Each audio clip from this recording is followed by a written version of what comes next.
So, it's a starry night. It is.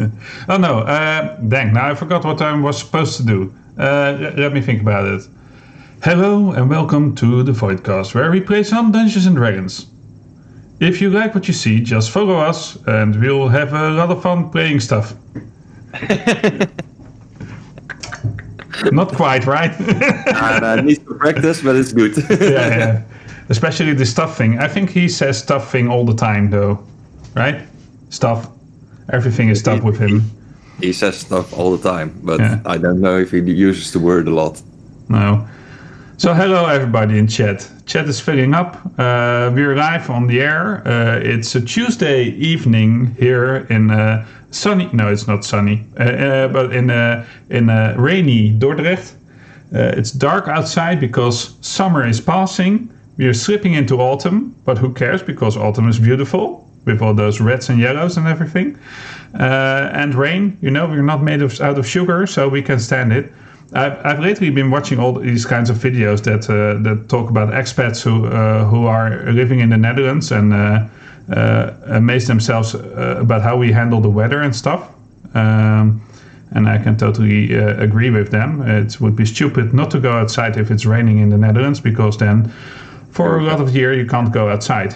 Which is actually not really the case, because even though it says that there is a lot of rain falling here, I think that it's kind of okay. And that was last year. Yeah. This year we have rain all around us, like an entire rainy summer. Yeah, it didn't feel like that for me for some reason. So that might be a really Dutch thing as well. Maybe I'm half Scottish even. I've told a lot of people that this was a summer like in my childhood. Like when the holidays start, it starts raining, and then some people go on holiday to sunny places and it's still raining. And then when I would go out to holiday, then it would be sunny in the Netherlands for a week or something, and then you come back and it starts raining again. So hopefully this means that the polar caps are icing up again. Yeah, definitely. If that would be the case, it would be awesome. The holes in the ozone layer are filling themselves up again. Dutch rain saves the polar caps. Would be awesome, right? Well, I think it's a sign of things that are happening, not that we are doing it. But anyway, so chat is lively. As we say here, there's no such thing as bad weather, only bad clothing. Yeah. Jasper is our sunshine in real life and solving in game. So double sunny. Yeah. I would almost say 1,000 sunny, but that would be copyright infringement, so I won't. Yesterday was sunny. Fellering says, I think winter is bad weather. Well, here winter isn't that much different from autumn and early spring, I think so.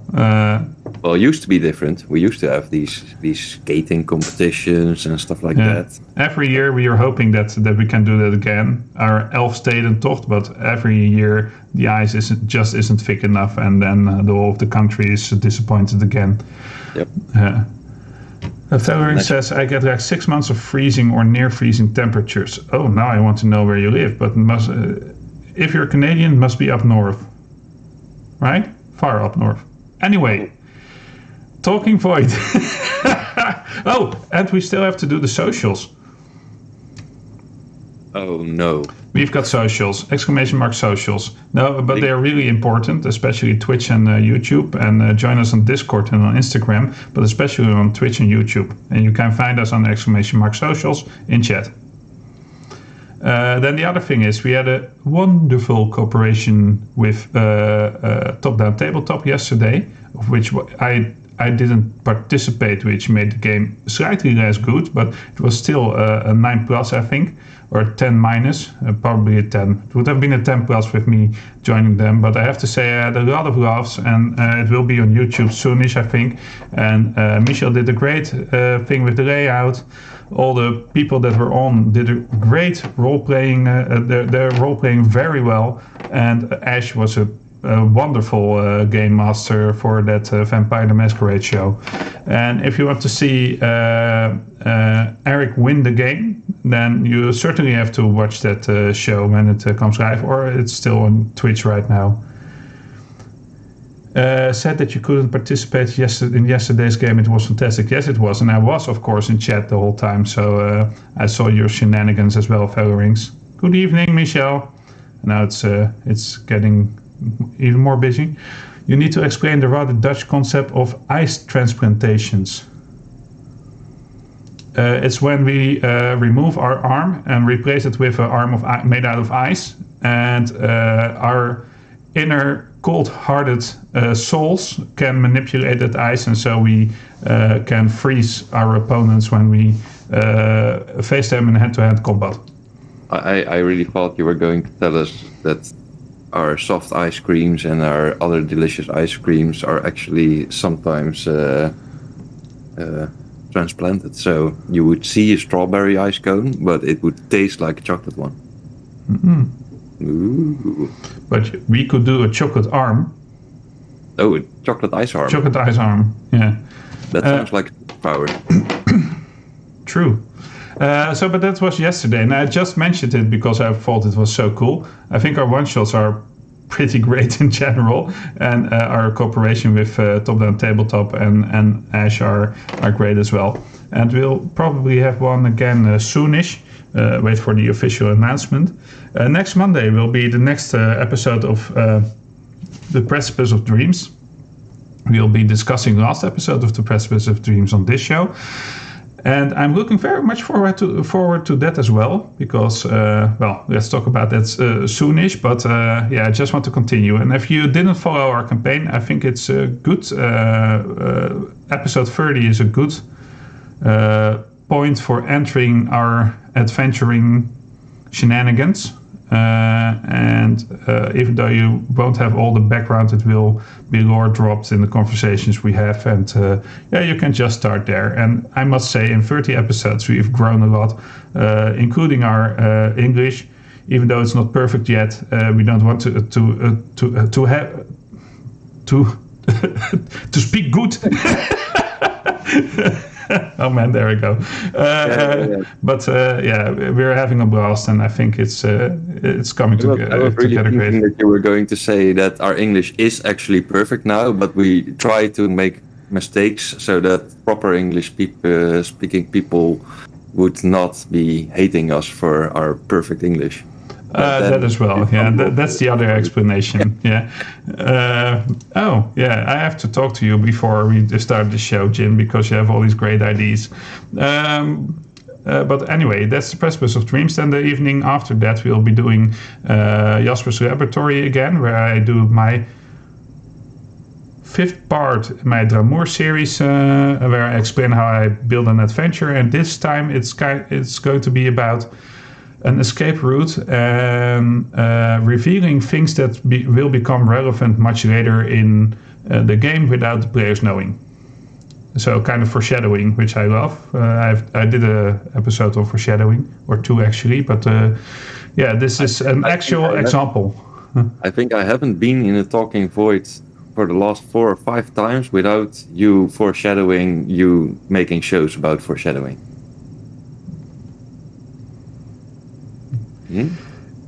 In Forception shadowing.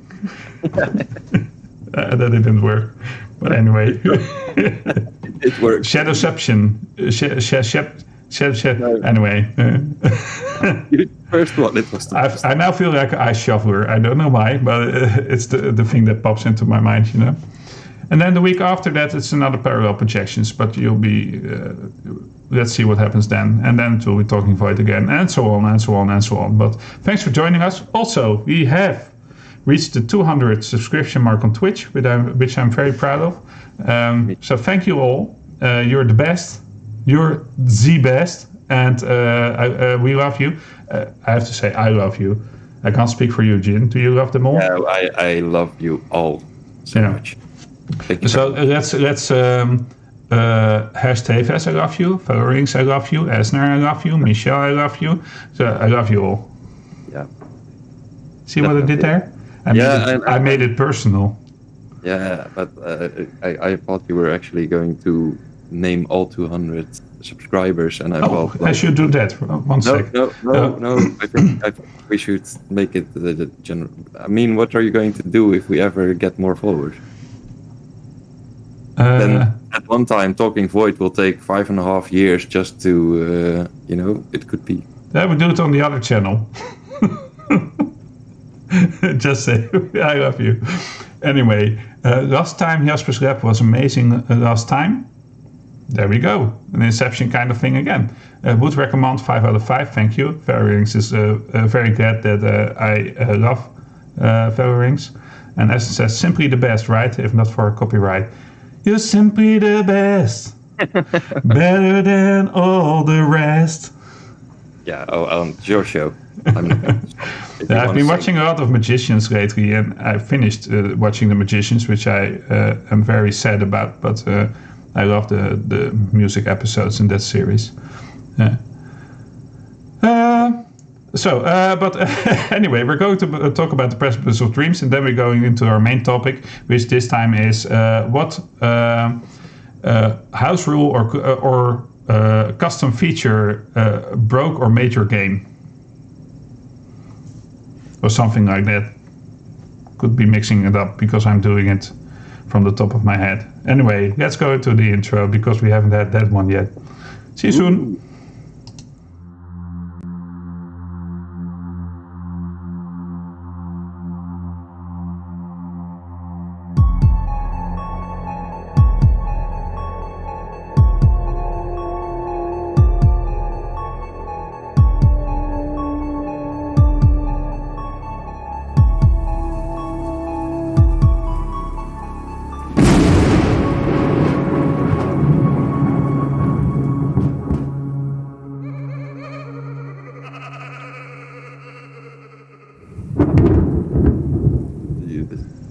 Keep them coming. Keep them coming. That's what Jin is saying. And then we arrive again, by the way, Jin. Nice. The candle has been quenched. Ooh. Yeah. That's nice. But do you have to quench something in water, or is it just by just not letting air and stuff getting to the flame that you quench a flame? Because quench kind of feels like a watery thing to me when you say it. No, I think that you could easily do it with sand or with putting it into a vacuum and stuff. Yeah, but that's quenching too. Yeah, okay, no, then we're okay about that. So quench, extinguish a fire. Yeah. I'm so happy that we're okay with this. Yeah, I'm very okay with this. And the chat is helping again, telling me the meaning of quench. So that's good as well. Let's go into our first part of the show. Back on the road. The title of the last episode. Jin, what did you think of it? I had so much fun during last episode because, I have to mention the moment. The moment where first Erik and Michel had a conversation as Oddleaf and Gunther, trying to keep a secret from the shard, and then 5 minutes later Boeing talking to Quintus and revealing the secret of the shard. It was so amazing and it was so funny.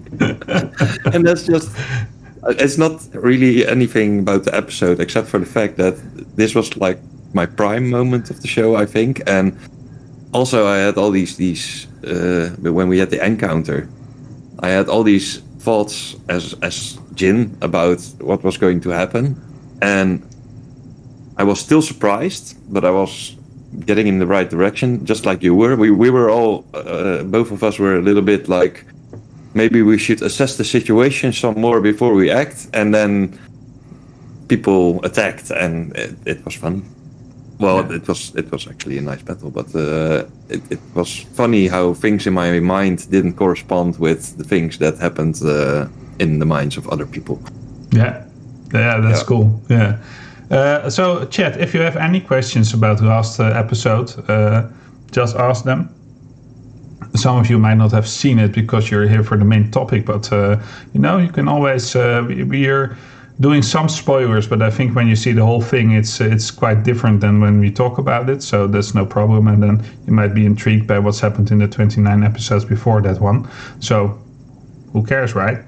I do. I care. You care about spoilers? I care about spoilers.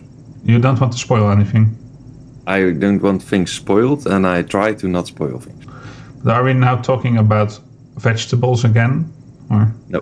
not spoiled vegetables? No, I'm spoiled I'm milk? teasers and Yeah, people were just telling, like, for me, the episodes before episode 30, like, one of the things that I really enjoyed the last few episodes was the return of Bowen the cook. Yeah. And these Spoiler! You got me there. Yeah, there's a cook. Yes, there's a cook. I'm the cook, by the way. I really enjoyed the party building that we once again set in motion, because now we have to try to involve Quintus in our adventuring, and I think that we did a really nice job last session. Yeah, I think so too. So this is all like this norming and forming and storming thing that we learn from management. When the group dynamic changes with even one person, you have to know what your group is about again. I think we're doing a good job this time around. Yeah, and I hope Erik is also having fun with this new character, but I think it fits pretty well in this group. What was that? What? Something happened somewhere. I don't know. Yeah. So what's chat saying? Well, Petulant Cobra, man, I almost said it right, did a hi to Featherwings. So Featherwings must be very glad now. So you could quench something other than a fire, no water necessary. Yeah, okay. Oh no, there's a cook. Yeah, I already talked about that one. Yes, there's a cook. I'm the cook. I almost had a stop slapping. What was it again? Flap slapping. Stop slapping Quintus or something. We were slapping someone, I think. I think Bowen. Probably Bowen. No, we weren't. You weren't slapping me, but it came. There was this moment where I thought, "Stop slapping." I think it was with you actually, with your monk unarmed strikes or something, and I wanted to say something, but the moment passed. Anyway, it was funny in my head. My wings do some flapping. Yeah, that could be it as well. Stop flapping your wings. Not a lot of slapping. Yeah, flapping. Stop slapping. Stop slapping with your wings. That could have been it. I don't know. It doesn't matter.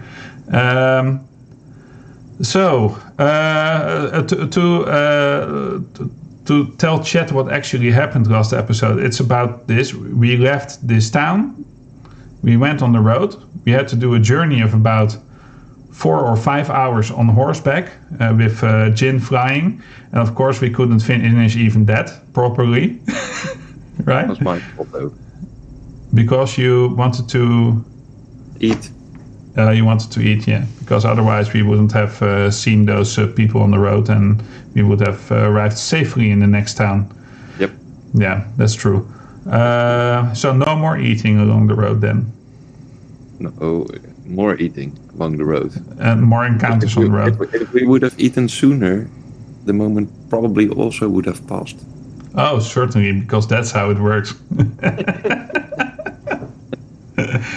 Yeah, so the interesting thing is, so what actually happened is that we kind of got addressed by this peasant, as Quintus says it, that said, "Oh, they're kidnapping my wife" or something, and so we went into the field and said, "Hey, stop kidnapping his wife!" And then all hell broke loose.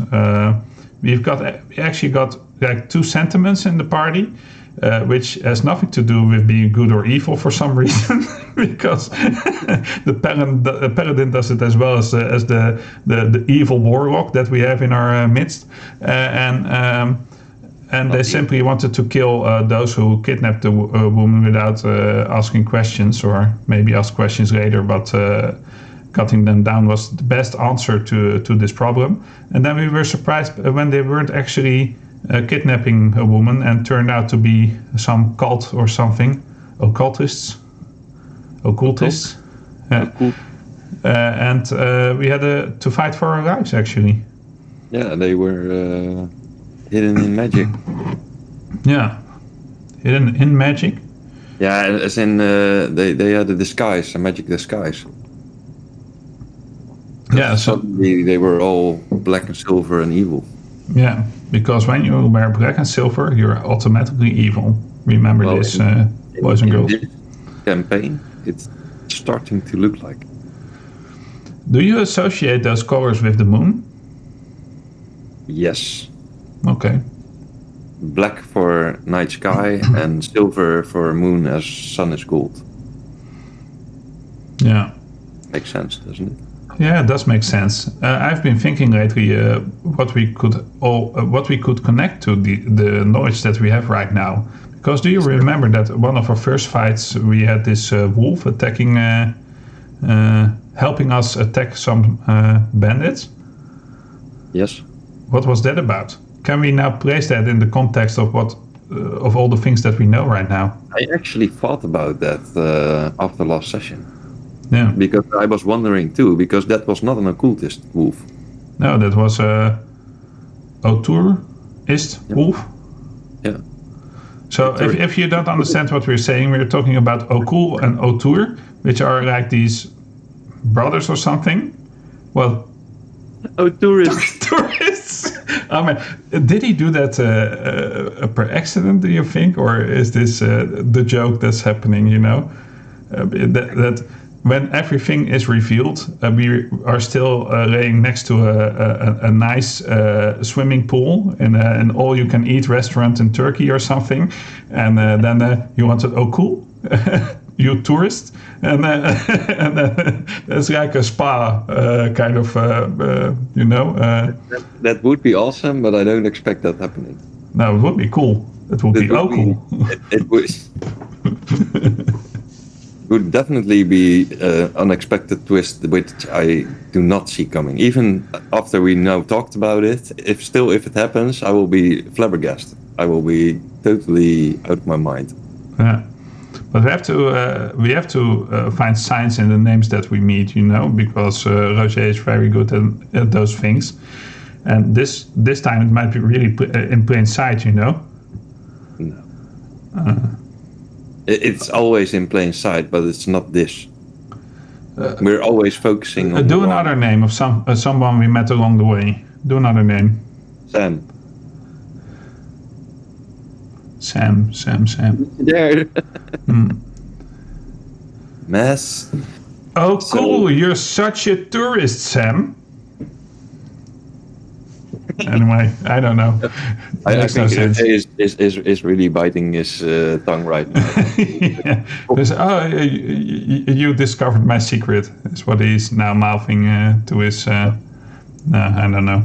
Anyway... no venture.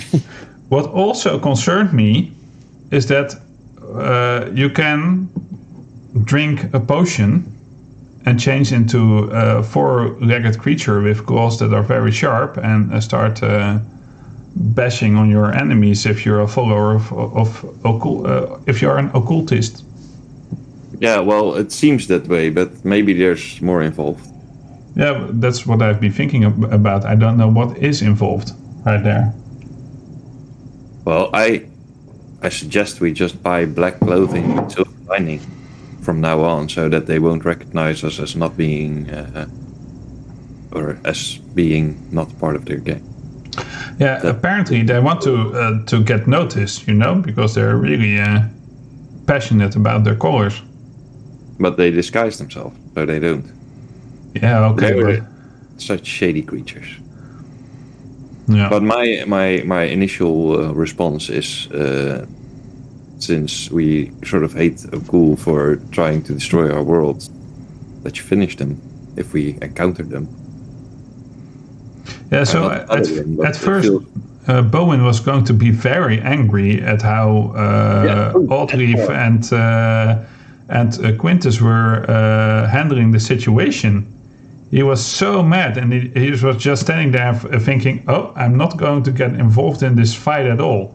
It was so funny because you mentioned that after the session, I think, and I at that same time, as Solwing, was also thinking like, since when do we not let people talk? Like, if they actually want to abandon this mission and we can leave without fighting, we should do it, right? Yeah.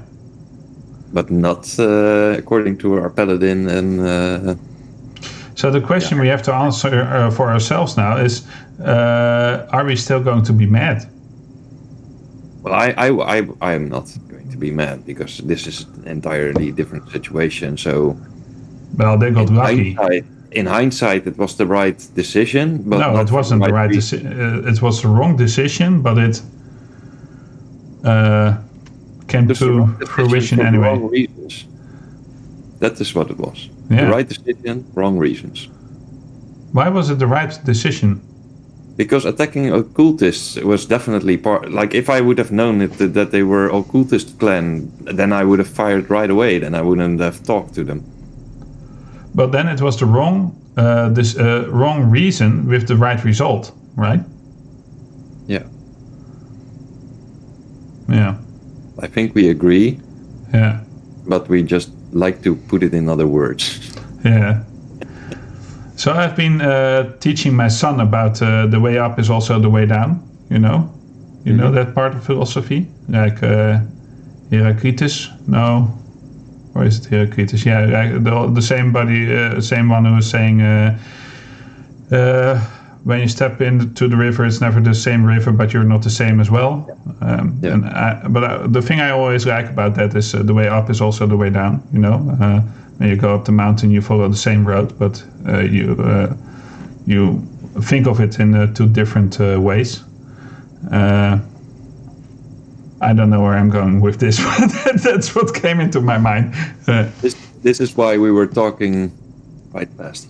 Yeah, that's probably it. And now we were talking hill up, and I was talking hill down kind of way. Maybe that's it. Yes, I think that's it. And that's exactly where you wanted to go. I can see it in your eyes. You could see it in my eyes. Let's make a song out of it. That was my own song, actually. I don't think it was from Aesop. So, yeah. Not yet. Yeah. Stolen after this night. So where are we? What are we going to do? I still think that Brentwick is such a random thing now to go to. You know? No, it's not. No, it's not. No, it has valuable information about the portal, the carryable portal to another. Well, not just another world, to the world of our nemesis. Better not mention that we are carrying such a thing to strangers. Especially not like evil vanquishing paladin kind of character. No, let's not do that. So what do you think of our paladin? I like Winters a lot. Yeah? Yeah, I do. As Jin or as Solwing? I think both. Oh, okay. As Jin 100%, Solwing has some reservations because he just doesn't know the guy yet. Yeah. But I seem to be getting along with humans pretty well so far, because I don't know you guys for a lot of time as well. Yeah. Of course, that's now true. It's becoming some time, but well, actually, you've known me the shortest. Yeah. Well, Quintus, you've known Quintus the shortest, but for the rest of the party, it's me. Yeah. Which is still kind of strange for me, I must say. Huh. Yeah, I think you play it very well. Thank you. Thank you. That you don't know that other period, because it's sometimes we just talk about it like it's natural because we were all there, and then you react with "What are you talking about?" and then I'm like, "That's right." Yeah. I'm trying to understand, man. I'm trying to understand. Yeah, exactly. Yeah. So for those in the chat who don't know what we're talking about, so when we shift worlds, I change into another character, which makes it kind of...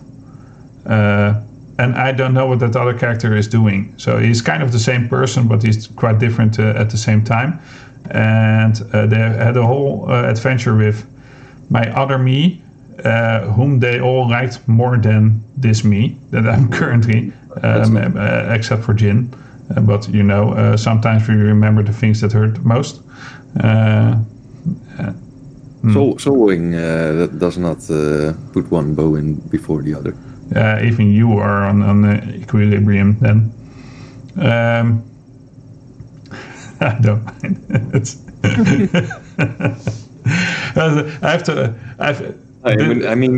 Do you know how much Sewing likes Bowen's cooking?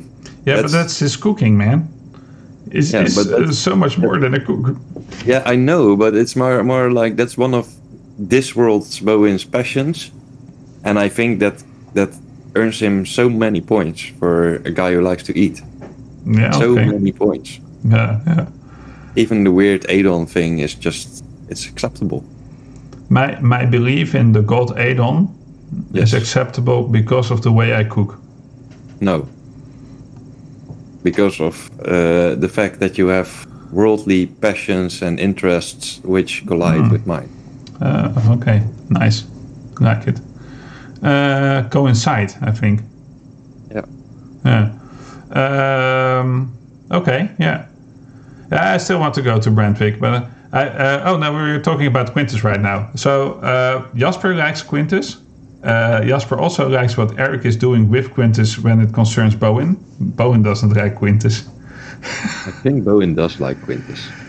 Well, I think he will develop a soft spot for him very soonish, but although I think it already happened.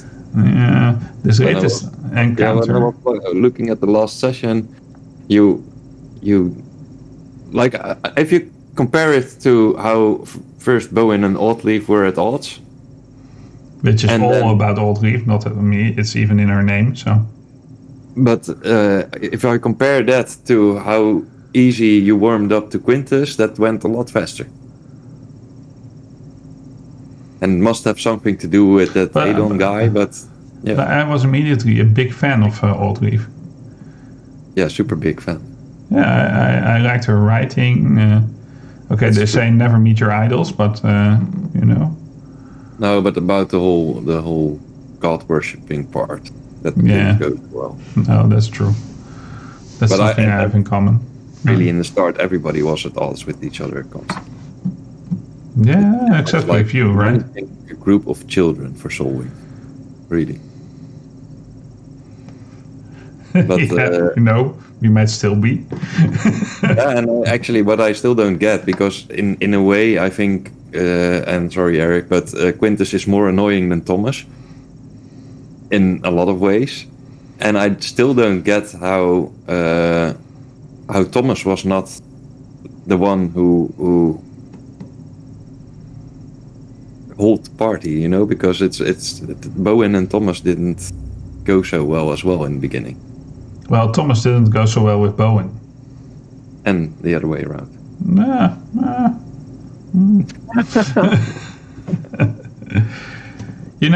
Bowen doesn't really do angry.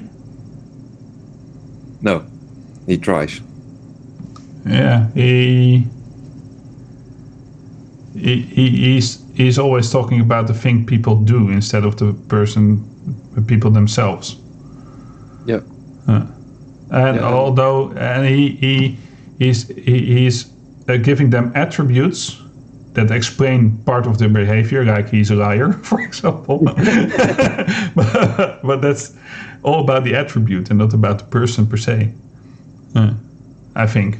Yeah. That makes sense, actually. Yeah. That's why he doesn't understand why people are getting mad at him. I think that makes a lot of sense. Actually, I think that Bowen is extremely Dutch. Yeah, definitely. In behavior, he's super Dutch. Yeah, super direct as fuck. One can be. Yes. Yeah. Okay. So, do you want? Okay. So, and then we had the conversation during the trip. Of course, you mentioned it at the start of this talking about back on the road part of the Precipice. what I try to do when I'm playing Bowen is doing stuff that is not intentionally funny, because I always consider it to be an in-game thing how he does stuff. Mm-hmm. But you can't let the opportunity pass when such a magnificent moment for Bowen is in the making on those two other horses, so to say. Yeah, and it like when you that made it so funny, because when you did it, I thought like, yeah, if you wanted to keep this a secret, then you should have told Bowen first. Because you know that this guy will just talk about anything. Yeah, true. Yeah. So I think that's what made it funny, and that's I think we're if I patting us on the shoulder is that we're making a lot of things happen in game that are funny without really doing the meta thing, and that's what I love. It's not becoming slapstick, or it's not out of character jokes that influence how we approach each other and stuff. It's really from the characters' perspectives, and then keeping in mind what the narrative is doing at the same time. I kind of like that from in our party. Yeah.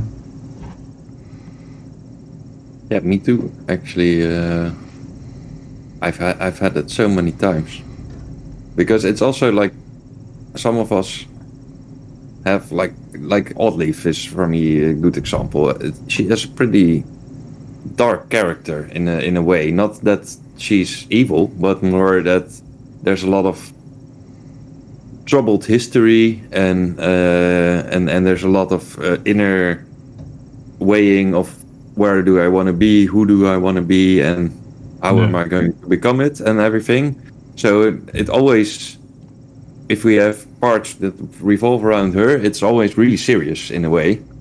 But you need that seriousness to have these funny moments with other characters also being serious, but with just the whole situation not melting together in depression. It's like you're watching 4 movies, and they made a movie about the 4 movies, but they actually made 4 separate movies.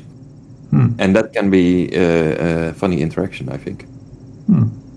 So when they finally do The Precipice of Dreams as a movie, it's 4 series. It depends on how long we're going to... 4 series running simultaneously for several seasons. I think that would be awesome. Yeah. I think that actually you could have like 3 or 4 completely different stories if you do it like that. Yeah. Even color the world strangely from some perspectives. Yeah, but that's what I'm really... and I also like how Roger plays that with world lore and everything, because sometimes you need to invest in your character to make it your own, and to actually think, what does my character believe? How would I react to several situations? And try to establish a baseline from which you can act to every single situation. That's how I learned to play my character. Like the characters that I've played for more than 10 years, I don't need to have my character sheet with me, or don't need the recap of last session to feel like, where am I, what am I going to do? I know these characters so well that if you plunge me in deep in a different world, different setting, I know how to play my character. Yeah. And with this, this lore that is coming out bit by bit, like for me it was like, am I going to let myself be influenced by Adon, because that was earlier in the adventure, and I like, no, I'm going to stick to my son and my son belief. And then the last big thing happened with other worlds, other gods, such a lore drop, and it shook me, like, how can I remain firm in my son belief, knowing what I now know, or having heard what I now have heard, and then I need to reconfigure my character a little bit, and those that's moments cool. I really enjoy. And that can also be from party interaction. Like at some point you think like, okay, this is my friend, and I'm always going to be best buddies with this guy. And then suddenly someone else has a character change or a reveal, and then you think like, is this my best buddy? I don't know anymore, you know. And that those moments when you really feel that as a player, and yeah, I think that last session with the party bonding, I had a little bit of that spark again. That I felt like, okay, I have to revisit this.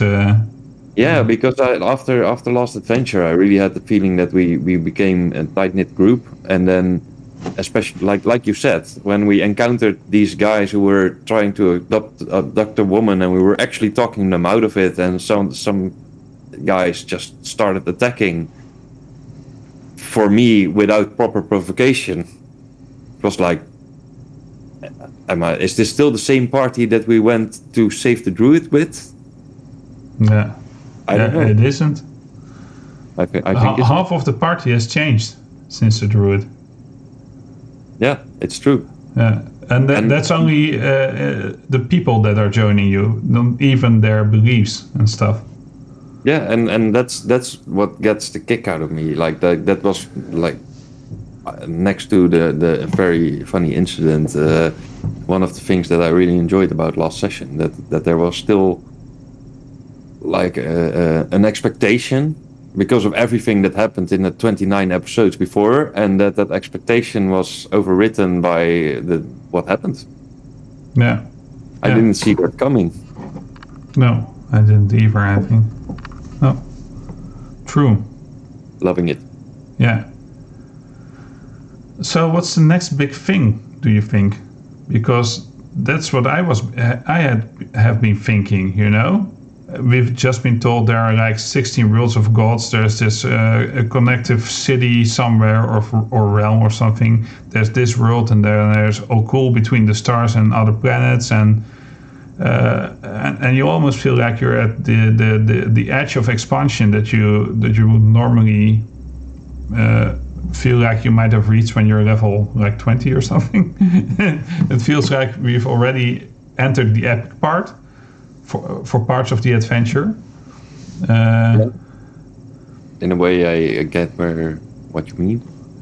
So will Okul and Otur have a mother named Motur?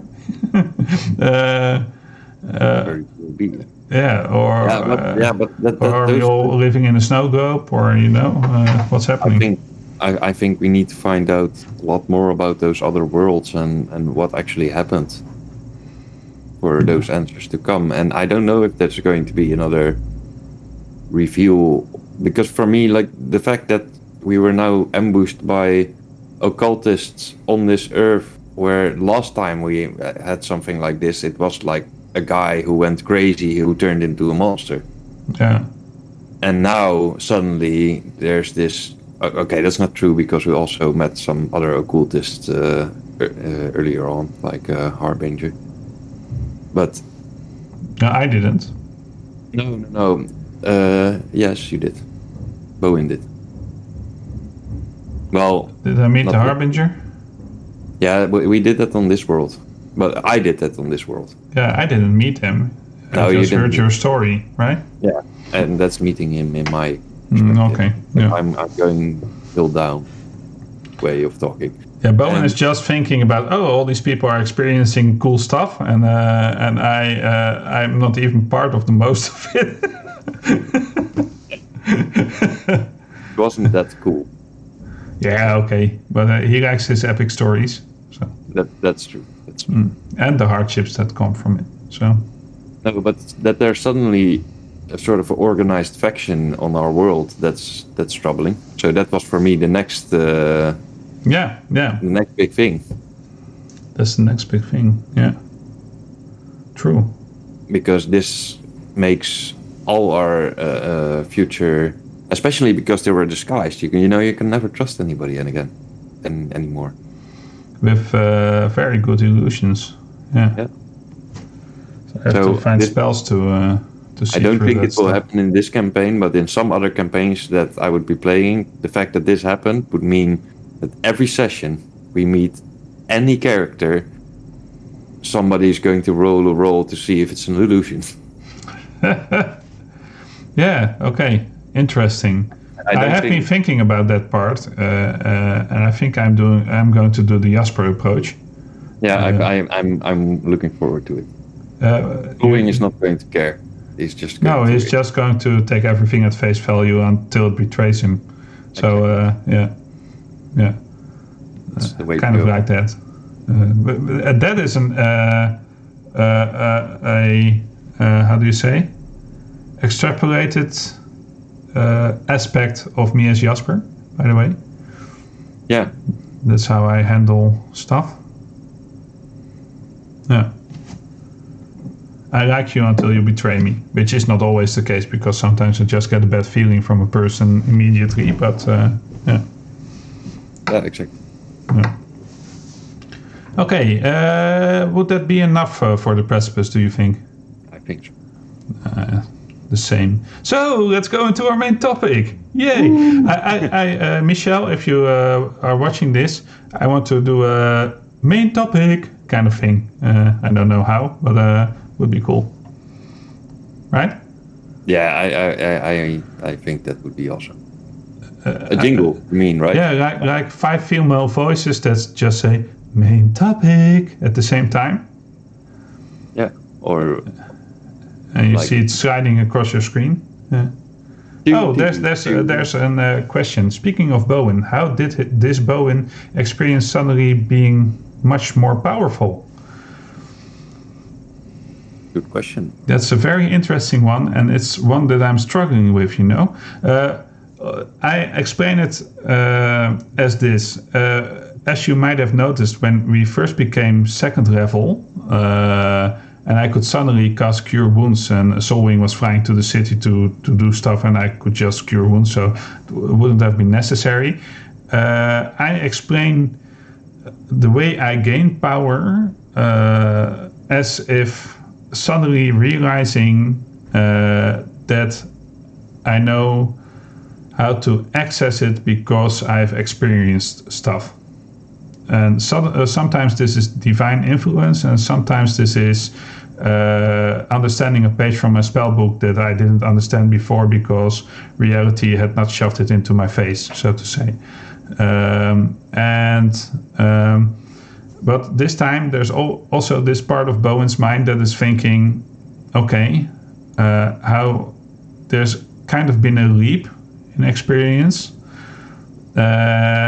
and he's thinking about how is this thing that they are talking about a part of me, and has that made me see things in a different light, or is it just that I suddenly feel the connection with the stuff that's happening? So I've been thinking about that actually, and I don't know yet because I'm still not quite sure how to handle Bowen getting told about the other Bowen. He's kind of pushing those moments of confrontation away from him. That's why he brushed away Altleaf as a possible conversation partner. He doesn't have to talk about it with Quintus and Gunter, and says to Soulwing that he needs some time. So he doesn't have to talk with anybody about this thing for well now. Done. Yeah. Well done. Yeah. He's really running away from that confrontation, so to say. Thank you for reminding me. I'll get into that soonish. Well, you can. Yeah. Are you going? What is some time? True. Yeah. We'll see. So thanks for the question, and it's a complex one. Yeah. Yeah. Yeah. So let's go into the main topic. Main topic. Now I have to do stuff.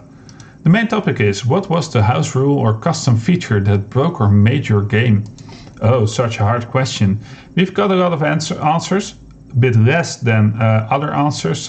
We got two questions, but you know, you also always have this a question that's a bit different, and I think this is one, because it's not a question for everybody. When you just keep doing what's in the player's handbook, you will never get to this point. And I kind of like the diversity in the way people answered it, although a lot of them were kind of within the scope of normal. There were some outliers. But what I especially liked this time around is that even though it's Facebook, for example, and there isn't that much answers given, there were these small conversation snippets that expanded on certain things that people recognized and then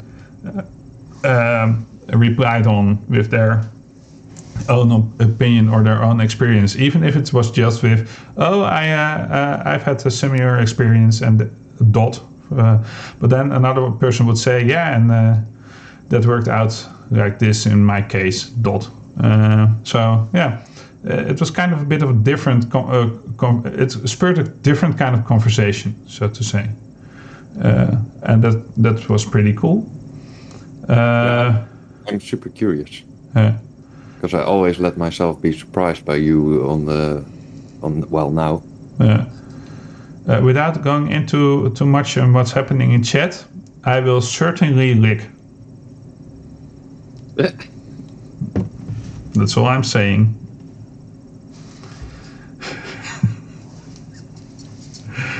That's for the YouTube.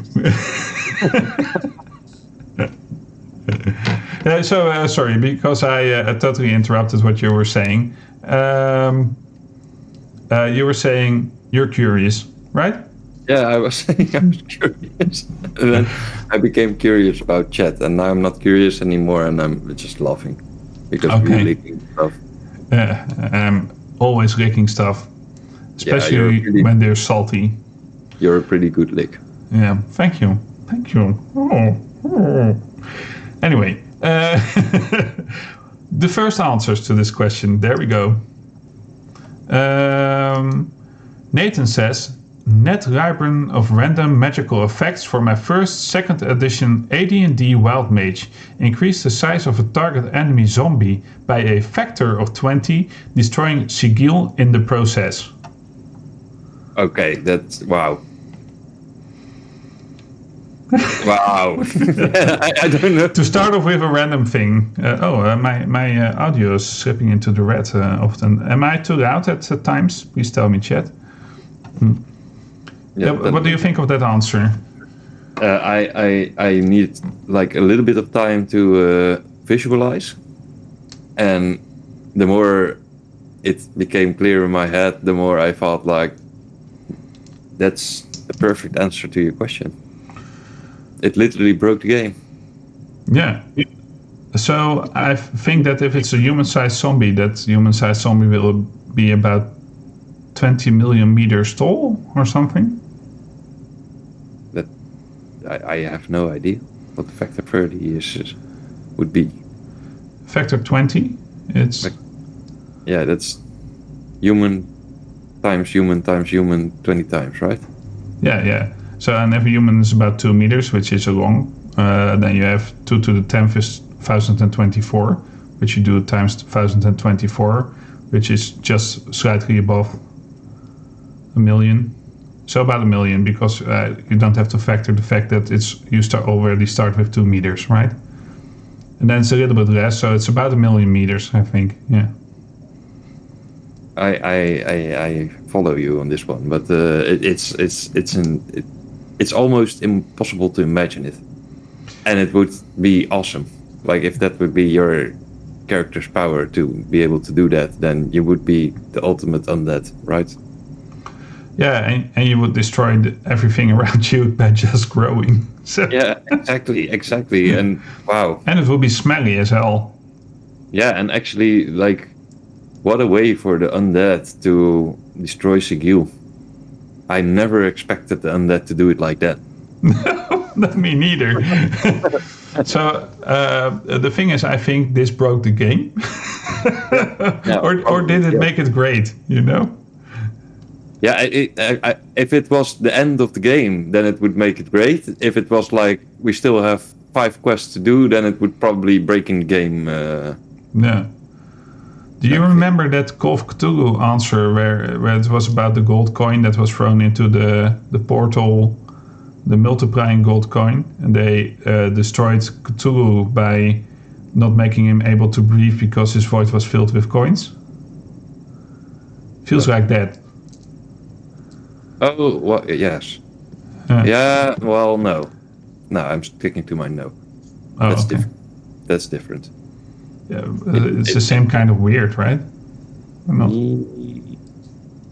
Well, this got me more by surprise. This was more a wow moment. Okay. Also because of the fact that it would still be functioning, right? I'm assuming that it's not just going to grow and then be undead and not move any. Like it's.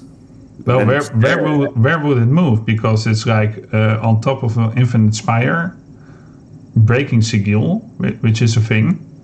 That's why. Yeah, it's complicated. Now I have to think about all those monster flicks where the Godzilla type creatures really have to have really thick legs, which Godzilla has, by the way, because otherwise it would not support his structure. Yeah.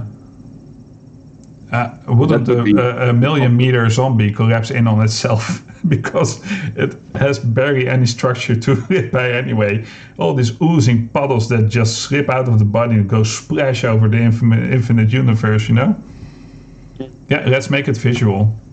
Yeah, no, that's exactly what happened in my mind, and that's why I said no. It's not comparable. It's like this has so many implications, so much.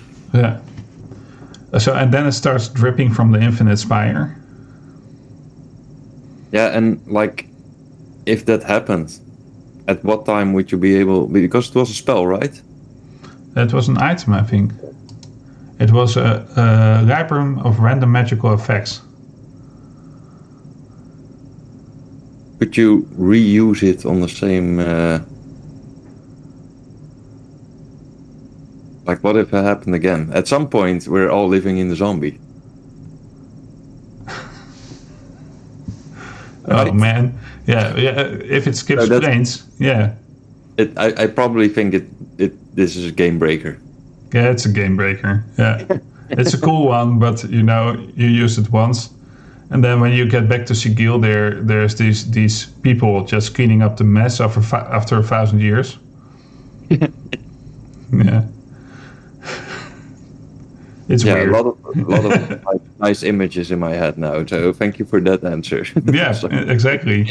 So I think the world is like what is it? 13,000 kilometers in diameter. 13, right? Yeah, something like that. Yeah. 13,000 kilometers. So that's 13 million meters. So it's 1/13 of the. Am I saying this right? 1/13 of the diameter of the world. Or am I talking nonsense now? No, because it's 1 million meters, right? But wait. It depends on what your... 13,000 kilometers is 13 million meters. Yeah. Either my math is really off, or I'm experiencing very weird kind of visualizations that don't make sense for me. The thing I always have trouble visualizing is that if you take a rope and you put it around the world, and you add a meter, then or you add about 3 meters, then it comes off of the globe at every point for about a meter. Yeah, it's true. That's pi and stuff. I'm just showing what your brain is doing right now. Yeah, it's really disturbing to me at least. Yeah, can't handle that. Can you handle that, Jim? Can you handle it for me? I will handle it for you. Thanks. I'm just using humor to handle this. to comfort me. Laugh it off. Laugh it off. All the math. Man. Yeah. So that's what a factor 20 zombie can do to you when you're watching Talking Void. Makes no sense. It makes no sense. But it does, and that's what's scary. Yeah. I think it's the Chewbacca argument then. Now I'm referring to South Park. Man, I'm all over the place this evening. Who would all the zombie apocalypse fans feel about the fact that the zombie apocalypse would actually be one zombie? That's great as well. But if it falls into the ocean, you really have a big problem. Yeah. Well, I think if it jumps, you have a big problem.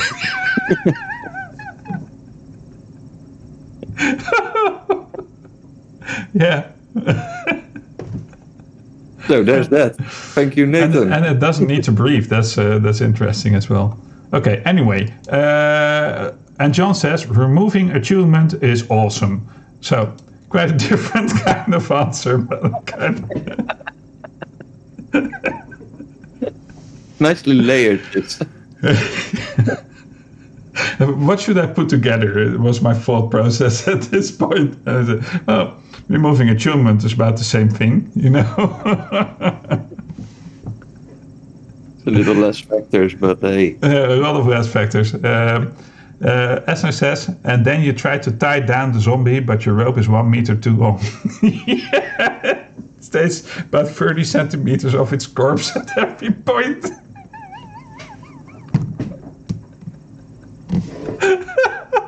This is just to say it makes no sense. But I understand where John's coming from too, because it allows for a lot more combinations. True. Yeah, I actually have a couple of players who really dislike attunement because it makes no sense. Because in kind of second edition you could wear whatever in any slot, and in first edition as well. But in fifth edition they limited you by doing like 3 attuned items per person, and then you have class features or whatever features that allow you to carry more of them, for example, which might say that you can now incorporate the power of more than 3 powerful magical items into your body and make them still communicate with your brain or something. I don't know, right? It's a sort of artificial limitation. Yeah, but I think that is what you have to deal with, because the same thing would apply to what you just said. You have 1 neck slot, but what if I want to wear 10? Yeah, but then only the most powerful item will work. Why? Like, if I would live in a magical world, I would really ask some mage why. Yeah. These are all like magic items that have been made with blood, sweat, and tears from the mages and warriors who made them. So why would they be cancelled if I just wear 2 of them? Why? Because the game will be broken if you don't have some limitations to what you can do. But you know, when you think of second edition, okay, third was a bit weird, but when you think of second edition, I had this character in my group that had a helm of brilliance, a platinum full plate of the sun, a long sword of sunburst, a bow of Dism, and a ring of Datum, and you know, he had all this cool stuff, and he could carry it all, and kind of made him decked out and pretty cool. Now in third edition there was a problem that it would make you too strong, and but then you coped with it by giving everybody those kind of stat bonuses. In the second, it was like you can only use 2 rings at the same time, right? Yeah, that's still in third. That's still in fifth. Fingers, actually 10 fingers, but So even there you have to limit things, because it would be. Then you know, if you said you can wear 1 ring on each finger, then there would be a player who said, why can't I wear 3 rings on the same finger? Yeah. So and there's always this, and at some point you gotta say, to balance the game, you have to do it. And I think that with attunement they also did this. Like this is the way to balance the game. But I think that if you have a capable dungeon master, and I've only played with capable dungeon master, I think, well, maybe when I was 12 or 13. I had 1 game where it was not that, but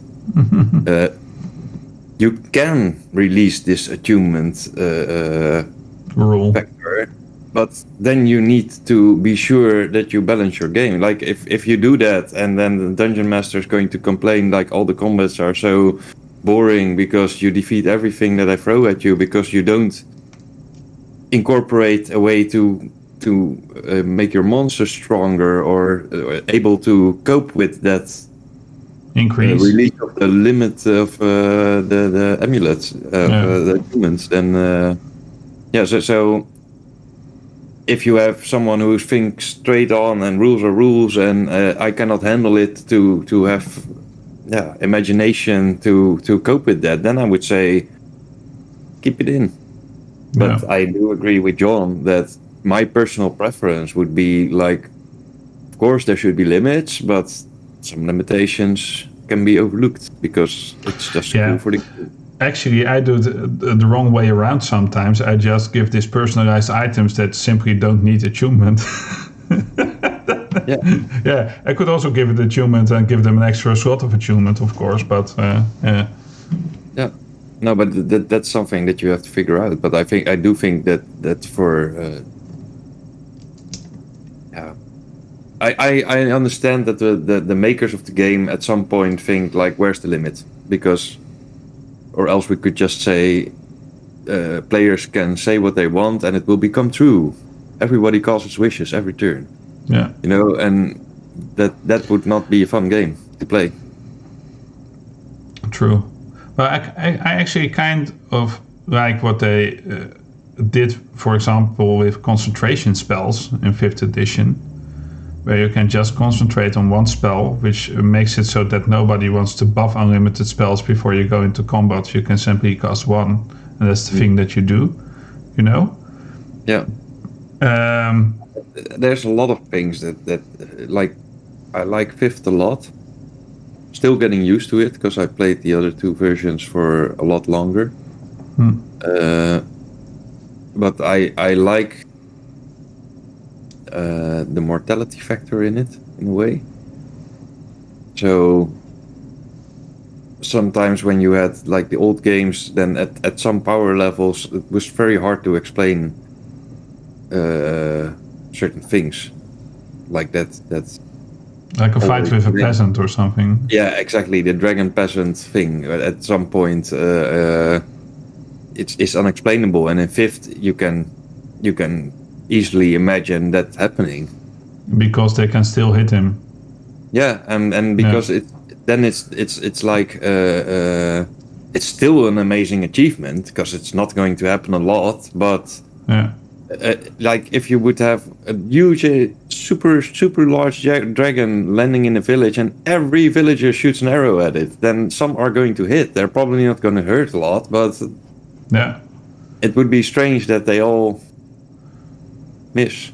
I think that like every village should have 20 arrows of dragon slaying laying about. With 20 archers that are kind of mediocre archers. And then we send in the demons. And 20 is a crit. And then we send in the demons. Yeah, that's cool. Yeah. Whole arsenal of what are we being attacked by? Demons again? Demons? Okay, let's get the. We've got everything. Yeah. But actually, those gnomes wrecking up again. Yeah. Sorry. I think that you are right in what you're saying about attunement, and you must be able to let go of that rule if you can handle it and stuff. I understand why it's there, and I can explain it from a designer point of view. Especially because some things have become easier to handle in 5th edition, like stacking bonuses. They always stack. It doesn't matter anymore if you don't need a luck bonus, an insight bonus, an enhancement bonus. Those don't exist anymore. So if you got 2 rings of protection, then you can simply wear them both, attune to them both, and they both add their bonus. So that's where unlimited attunements might be a bit too strong, but you can kind of manage that as a dungeon master anyway. Yeah. I think that it's the dungeon master's task, if you I mean, that's the one who decides if attunement is necessary or not, and if it's not necessary, then it's also his right to, or her right to, to decide what the limit is. If you want armor classes of 140, you can do it, but I don't know if it's going to bring more joy to the game. Yeah, true. Yeah. Okay. So there's that. Yeah. Good conversation. Thanks, John. And thanks, Nathan. Let's go to the second slide. Simon says, a custom rule I have is that during character creation, if you submit a backstory, then you get a free feat. Gone over well, gives a little something for players, and I think it helps invest them in the game and their character more. Like it. Yeah. Yeah, on the one hand, you could say, like, but if somebody's not creative, he doesn't get a feat. But I think that if you play D&D and you have zero imagination, then you're going to have a hard time, maybe, even. Yeah, but sometimes some people are just imagination and not pen and paper. Yeah, but even then, I mean, I assume that it's also possible to just tell your character's backstory to your DM. Yeah. So Like, so are you watching the screen or not? Why isn't it showing? Wait. Why isn't that? Yeah, I'm sometimes watching the screen, but I always like to let you read it out. Okay, for some reason the camera isn't catching on right there. Why isn't it? Dum-dum-dum. I'm seeing the Simon comment. Ooh, it's Do you see the large version? Yep. Yeah. Big screen answers. Woo. There we go. There you are again. Okay. I was gone. I didn't even know that I was gone. Yeah, you were just on the big screen, not on the small one. And it was my fault, not yours. So JT says, I woke up one day and decided I hate my job on the farm, and so I'm leaving home to be an adventurer. Is that enough to get me a free feat? Lol. That was one of the answers to this custom rule described by Simon, because you're going the other way, I think, by saying that, everybody can do this. But do we have to have a quality argument for the bio, or do you get it when you write one rule? Well, that's up to Simon, I think. But it's like because this can be a background. Yeah, it is actually many a background. Exactly, and if you want more, then you could ask the character questions about it, like what did you do on the farm, or did you have any adventures before entering this tavern where you meet these guys who probably are your new party. Yeah, and that, like, if he has answers, then deserving of the feat, and if he says, like, I didn't think of anything like that, then it's probably like mission failed. I asked you for a backstory, and if this is what you have, then I mean, it's not. Yeah, it's the same backstory as I was born. Yeah, I was born. Like, and like, so it's a little bit up to Simon, because it could be that you want a character that has like minimal world interaction, just to develop your character from scratch. Like, I know nothing. I know how to grow carrots. I know nothing. But if that is your background, it's a solid background in my opinion. But I wouldn't give him a feat like Dragon Slayer or anything like that. I would give like a feat of you have a point of extra durability or something like that. Yeah, okay, you can also decide what feat to give, and yeah, that's true. I had a fan of the show, Gary. He sent me a link to a video on YouTube where it was, I don't know what the name was exactly, but it was about backstories that don't fit the character, you know. And there was this. So you see this group in an inn, and then one of them has is kind of a broody figure who says, "I was orphaned at the age of 4, and I grew up in I don't know." And then there's this one guy who said, "I'm Zorbol the Great. I defeated the Kraken," you know, and he goes on that stuff. And you must have heard of me. I threw dragons in the sky above Nether, blah blah blah. And then these rats come and kill him. Oh, wow. Yeah. So this actually might be the better biography.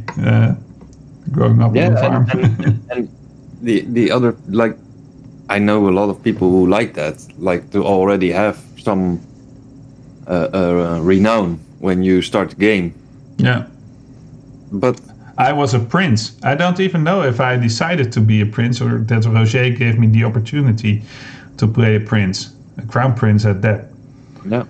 So I had all these responsibilities at home that I fled from, accidentally took a ring and stuff, and came to this other country and the blah blah blah. But actually, in the end of the adventure, that kind of mattered. Yeah, no, it mattered a lot. Yeah. I really love that too. Like to, if you do have that background, and if you do make it like I was already an adventure. I mean, it's always hard to have this guy that you put on a certain level, and then you're starting level 1. Yeah. But either you exaggerate your stories.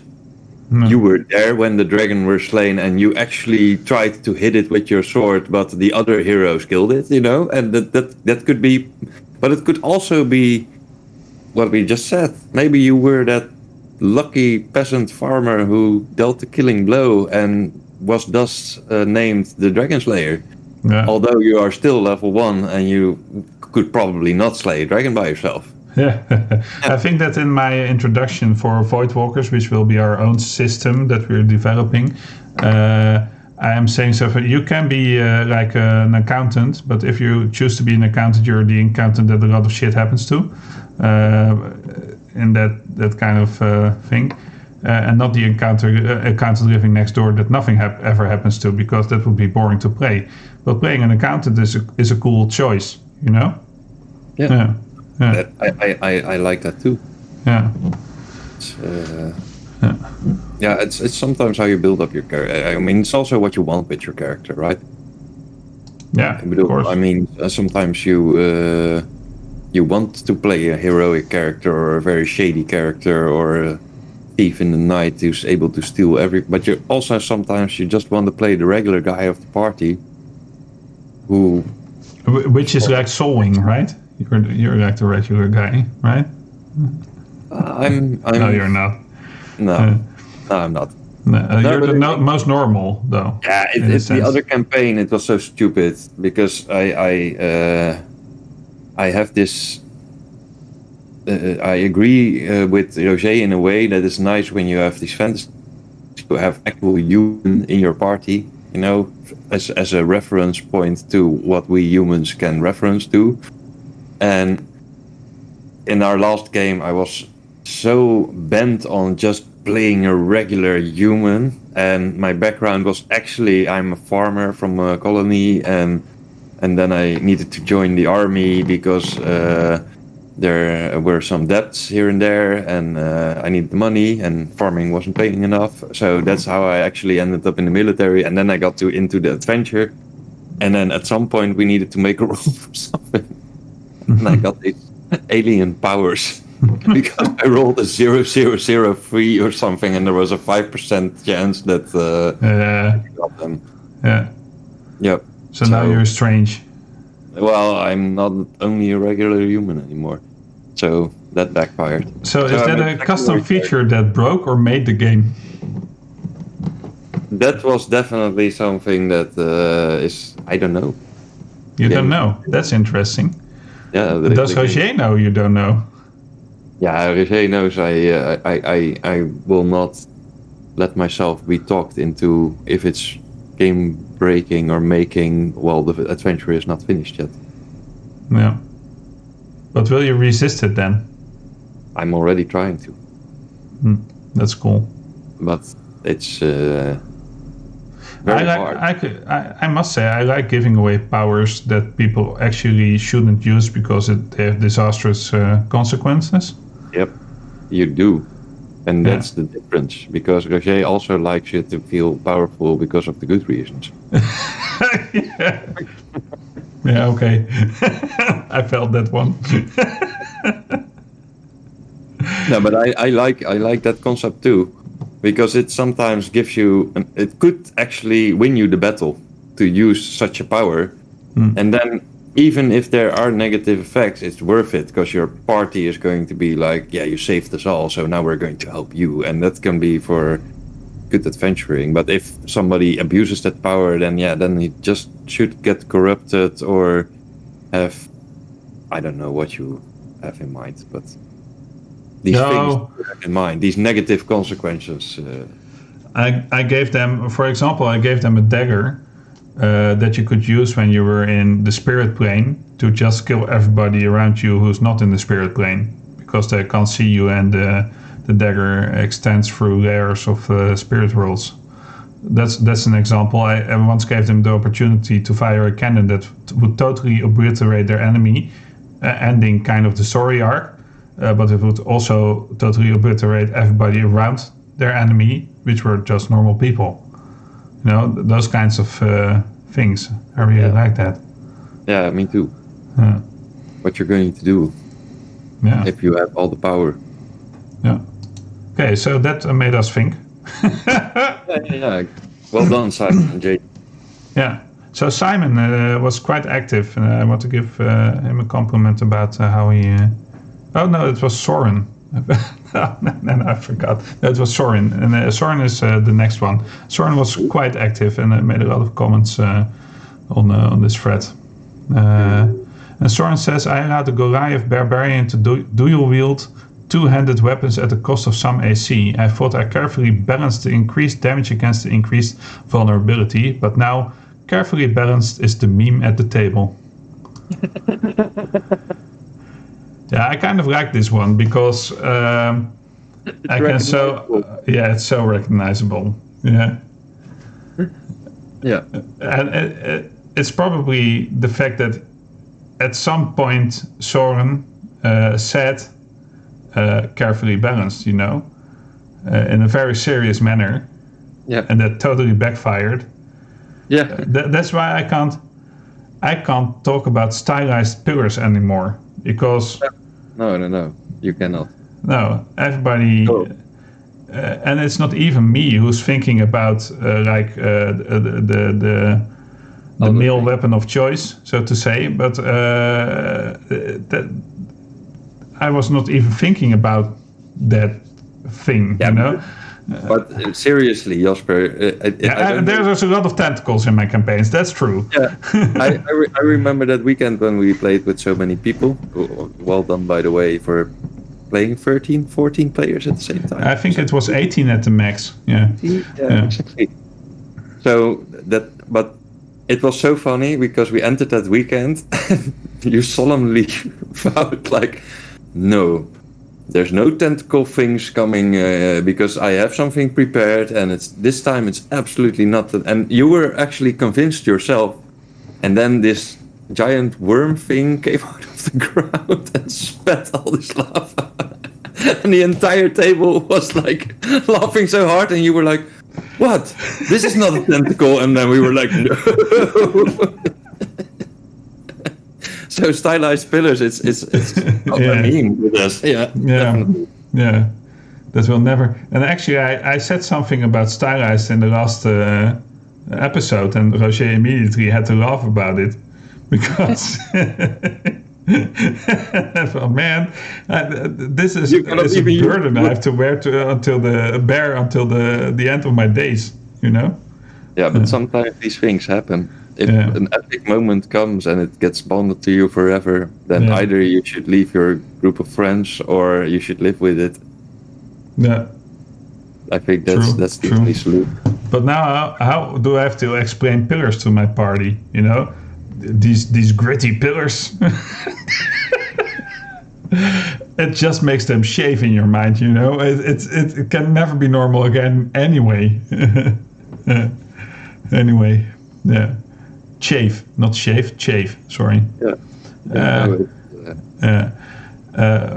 Anyway, yeah. So this Talking Void is the show where we talk about Dungeons and Dragons as if we are between sessions. I almost forgot to tell this time. And this is actually the kind of conversation that we'll be having normally, although the input is quite different in the form of answers given by our fans, so to say. So, but yeah, these things always enter my mind when I'm in between sessions and talking about this kind of stuff, right? Yeah, no, and it's like we get triggered by these amazing answers that we get, because this one was like you read it out loud. I tried to hear it from you first and then read it. Yeah.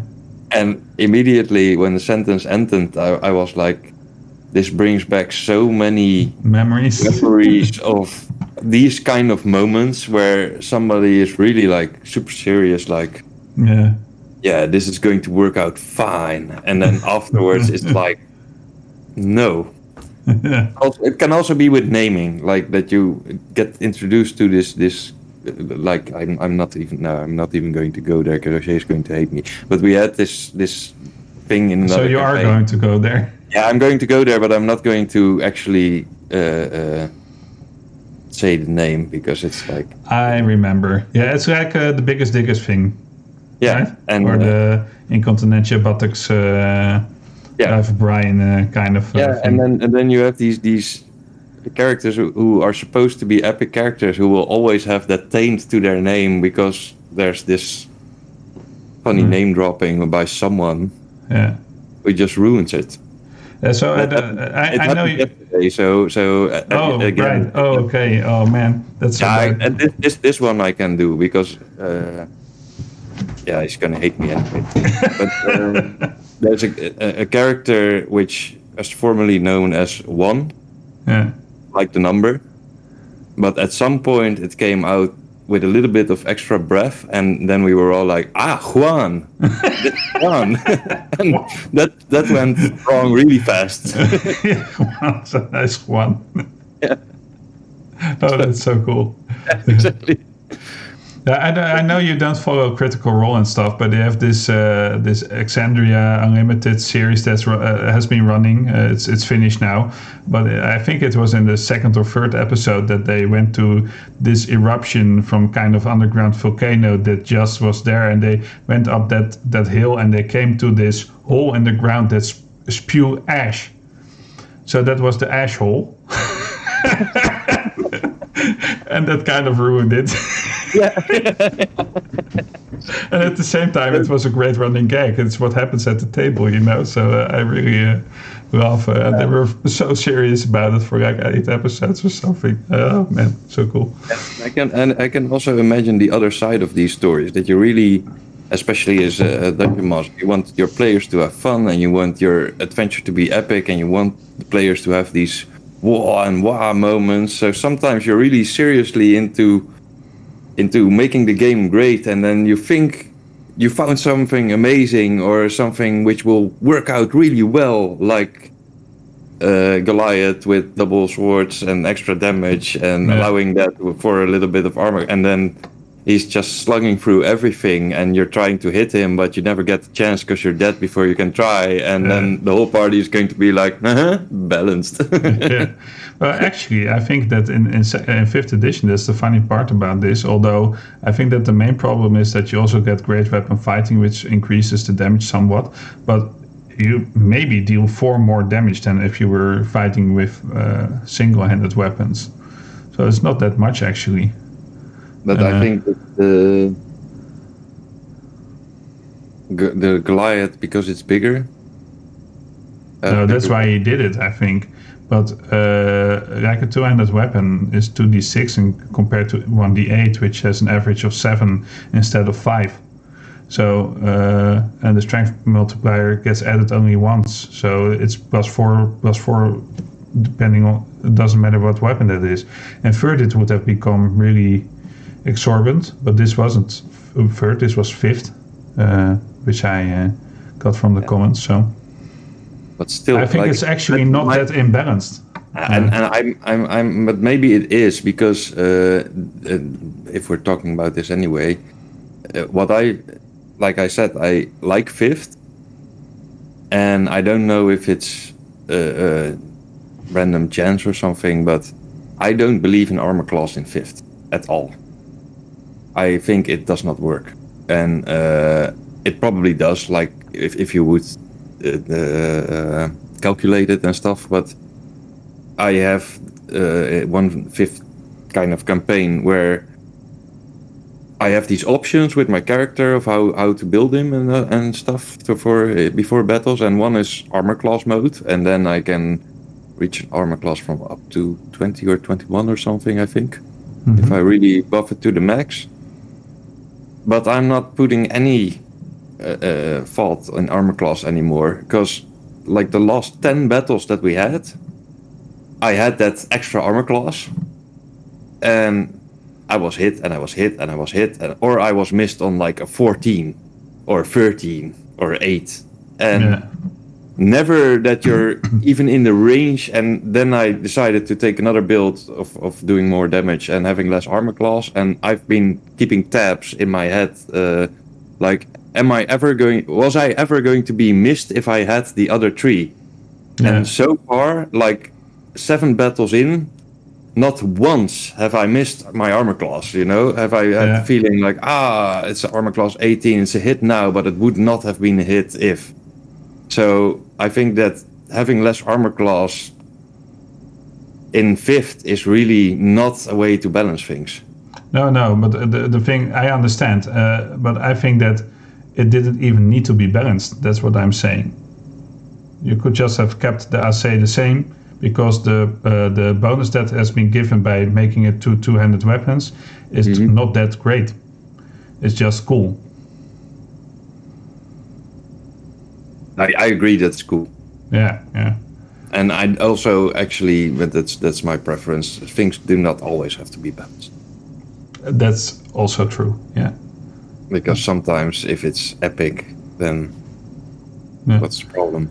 So there's more than one thing that we could that we are saying about that we are discussing about this answer. It's the stigma of the dungeon master, and it's the actual thing that was implemented as rule, which actually I think is kind of it's not balanced, but not because of the fact that the damage has gone up too much, but because of the fact that it doesn't need that much balance, because it's just a cool thing. And then anyway, okay, let's go to the next one. John says, I use inspiration a bit different. I hold to using inspiration to get advantage on a roll before the roll, but I also offer to let players stand up and shout out how they inspire another character to use their inspiration to reroll a failed roll. Most of my DMing is in the game shops and cons. Hearing the energy and camaraderie of the tables I run, many other DMs start doing it as well. It is amazing hearing all the people try to help other characters from all over the room with 50 or more tables going. What? I'm hearing total chaos. 50 tables. Yeah. That's at cons. So 100 people calling. Yeah. I'm going to inspire you. I'm going to inspire you. All kind of Donald Trumps out there, No, but I like the approach in a way. I like it as well. Because it does get people involved. So in that sense, go. I think it's a really simple addition to a rule that's I don't use. but and it's okay. So this is the thing. Why I kind of liked putting this on the show is because I don't use inspiration. As people by now know, I'm kind of a Critical Role fan, and Matthew Mercer doesn't use it that much as well, and I kind of like his way of how he does combat. It's really on the rules and rules heavy and very tactical and stuff. But now you've got this other dungeon master, Adria, who's great at storytelling, who likes to give away inspiration and does combat, but combat is over pretty quickly, and she totally gets blasted off the table by what the characters are doing, but she doesn't care. She's really passionate about what's happening and stuff, and these inspiration dice are being used because they know that if they're really cool, they get an additional one. After that you can always only have one inspiration die, and that made me kind of think about other types of dungeon masters, for example, where they, I like to say yes to a lot of things that people are asking me if they can do that, but she really takes it to the next level, and I think that Roger and me, for example, we like to say yes, but we don't like to destroy the rules as written when we say yes. We like to say yes when it's obviously epic to say yes, and it fits kind of the scene, instead of sometimes at the cost of players' wants, actually. And I think that we do that for good reasons, because we like the tactical stuff a lot. But this was inspiring to watch. Let's just put it that way. No, I like that idea, because it's I've always wondered, like, I don't know if I really want to play it or DM it, but I've always wondered in older campaigns that there's so many rules for climbing, balance, movement, fatigue, all these things, and from the campaigns that I played, they have played a role, but always very marginal. Yeah. And I would love to see, like, maybe an adventure where there's maybe not even any enemies, but just like you're on the top of a mountain. The goal is to get back to the village. Yeah.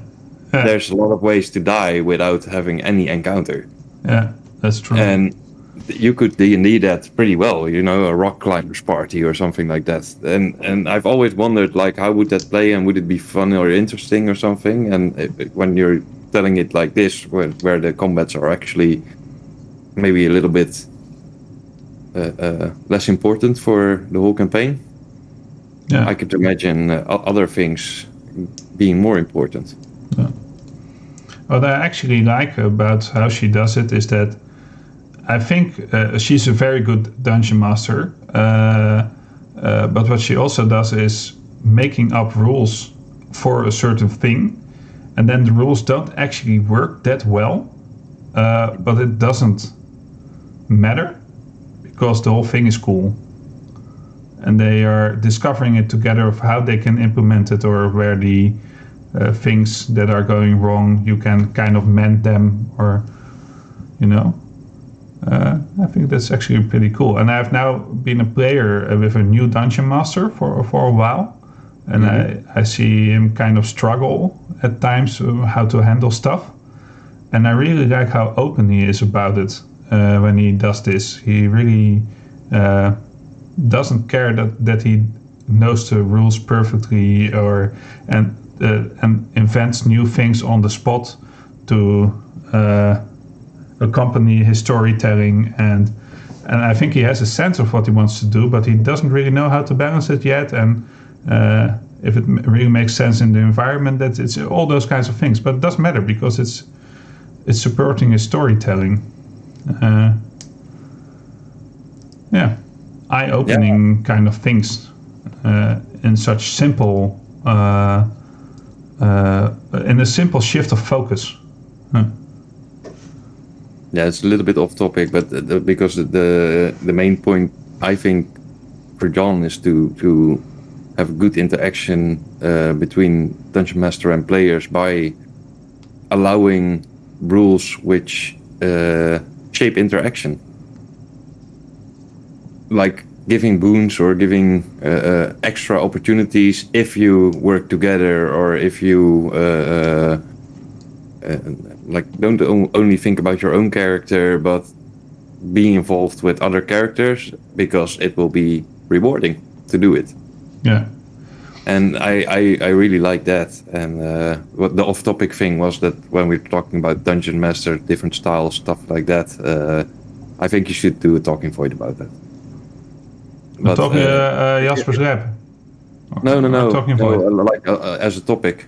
Like Dungeon Master styles or something like that. But because I immediately had this moment where I thought about the 3.5 campaign that I'm playing, and there was this one moment where one of the players sort of screwed up. The rest of the party, involved as we were with the character, tried to actually storm the castle that he was trying to to scout. And of course the alarm bells already went off, and then we teleported in or dimension doored in or something, and the first thing that happened, and we were level 7 or 8 or something like that, maybe 9, but first thing that happened was everybody needs to make 4 saving throws, because there were just mages lined up to throw fireballs. Yeah. And our non-warrior characters had like 60 or 70 hit points. Well, what's the average damage of a 10d6 fireball? 35. Yeah, what's half? 17. Yeah, do that times 4. 68. Two party members were killed without even having any chance to.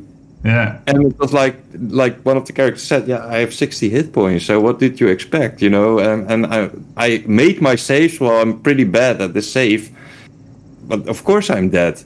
And then the dungeon master said, "Yeah, that was pretty unfair. But on the other hand, you shouldn't have stormed the castle where alarm bells were ringing." And I was like, "Yeah, I love it. You know, it's really harsh because it was actually a death, you know, a character death. But on the other hand, that at that moment it sort of made sense, and that was the start of the battle. You know, even the strong guys were already half dead, and it made." In the end, he also gave us a little bit of a nudge in the back to get out of it alive, to not have a total party wipe, because he did think like, maybe I should have made it in a way that they had a chance, you know, did it in round 2 if they still stayed together or something. So he always also had this feeling like, maybe for some characters this was a little bit unfair, so I'm going to give them an out, which I really loved as well, but that's a different style. Yeah, it's true. Yeah.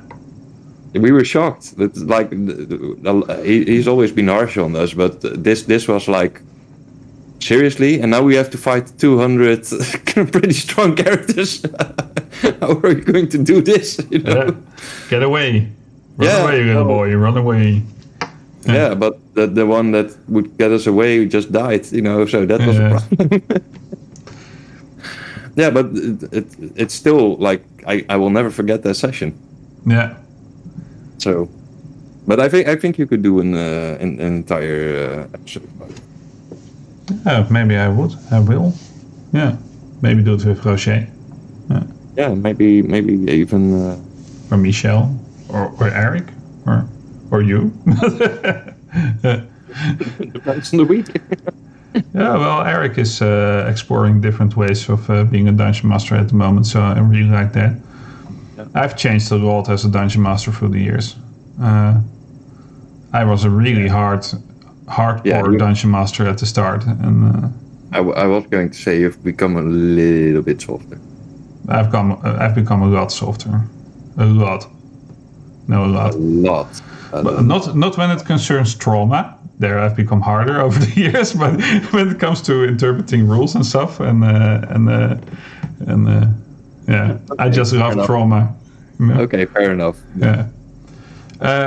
So you might have seen that I've expanded this thing to a big answer screen because Ashley says my only house rule: inspiration can be used like the lucky feat to reroll 1 dice for a check or attack before you know if it has succeeded. The number of times players forget about inspiration until after they roll is off the chart, and it adds a bit more drama. Especially when they think all is lost and suddenly remember inspiration and re-roll that test to see if they plummet to their depths and pass. And Jeremy says, spend inspiration to try something outside of the rules. So I actually had to. This is our Ash read trouwens. Our Ash. Oh, That was nice. the Dungeon Master yesterday. I actually had to read the one by Ash a couple of times because I don't know how that differs from the normal inspiration rule. Because that's already a re-roll. So I don't know. But it might be that. What he says actually is using it more as an advantage dice, right? But it is an advantage dice. Yeah. But what he says is normally, or a lot of times, players throw a 2 and then suddenly say, "Oh no, wait, I have inspiration." Yeah, you should have said that before, but you have it, and this is your way out. And that he says, "I'm going to stick to that. If you want then you should already decide." Like, he's kind of hardcore then. Maybe this is a good time to use my inspiration for this role instead of saying like, "No, I'll make that." Oh wait, I rolled bad, so I'll use my inspiration. I think to not you're die right anyway. about that one. He isn't in chat. He must still be tired from yesterday. But I think you're right. And then there's the Jeremy answer. That's really easy. Do something outside of the rules. Yeah, and that's what, because that's what you mentioned before, and Roger and you both have a knack of doing that, in my opinion, very well. To sometimes overrule the rules for epic. Like if somebody says, "Can I do this?" and you think, well, that's like 6 actions and 5 movements in one, but the reason that you're asking is because that would be like the perfect way to solve this moment. Yeah. So I'm going to make it a high DC, but if you do it, then I will for once allow you to make this move, but not every session. Like even if you succeed now, it doesn't mean that as a special ability. It's just for this particular moment. Yeah, I will grant it. Yeah, it's also this distinction between characters saying, "Can you move that last spot because I can't reach the enemy," and then I'm just saying no because you just don't have that movement, or the character who says, "Okay, I'm now going to jump from the boat onto the pier, grab the Kuaton that is there, and then throw him one floor up to the other Kuaton to see if I can make him prone," for example. That's what I love when they do that kind of stuff. Although this player tries to do it a lot, then it gets a bit bothersome at times.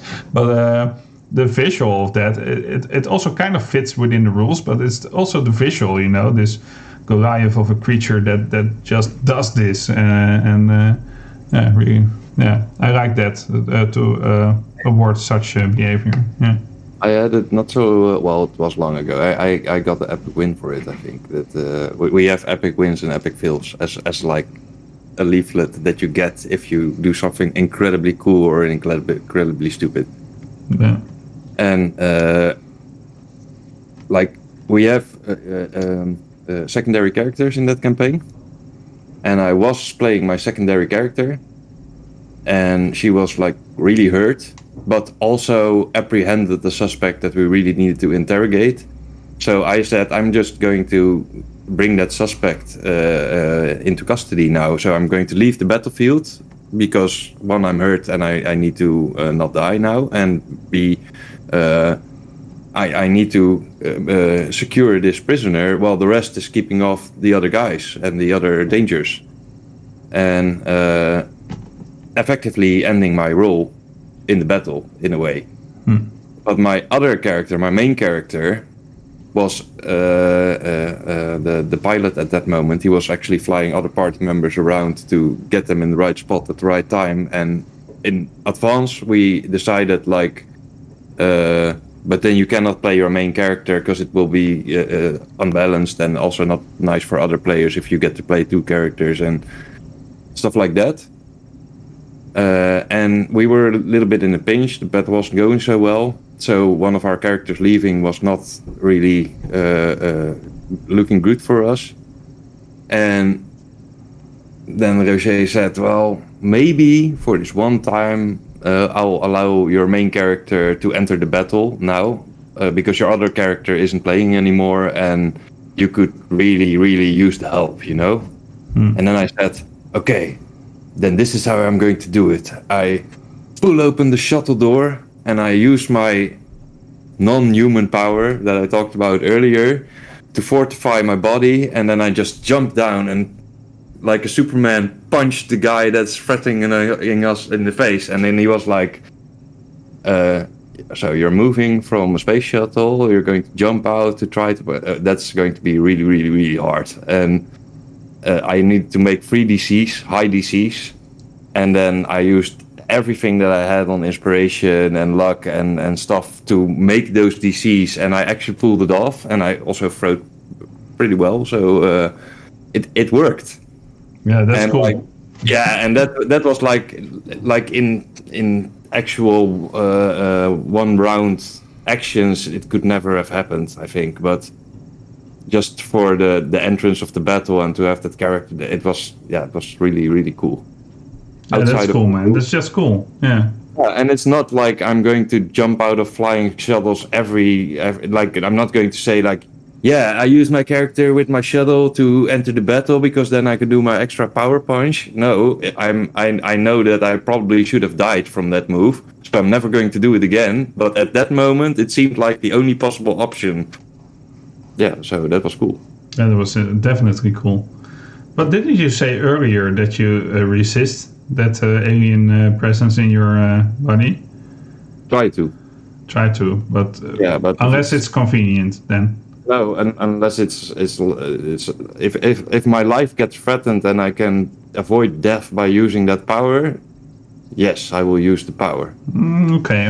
But I'm not resisting it in a way like I'd rather die than I understand. A superior being. Yeah. It's okay, cool. Yeah, and it's a nice nice thing to work on. Okay. Let's go to the next one, right? Yeah. Brett says, the retributive amulet from the Book of Exalted Deeds in 3.5 broke my game.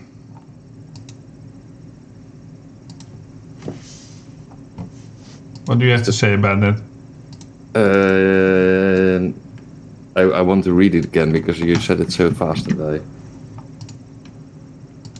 What does it do? I'm searching.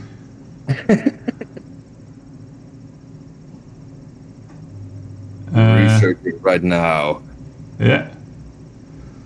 The Book of Exalted Deeds. Yeah. Book of Exalted Deeds, and what it does is this amulet provides a +2 sacred bonus to AC. In addition, when the wearer takes damage from a melee attack with a natural or handheld weapon, the damage is divided equally between the attacker and the target. If the damage is an odd number, the extra hit point of damage goes to the attacker.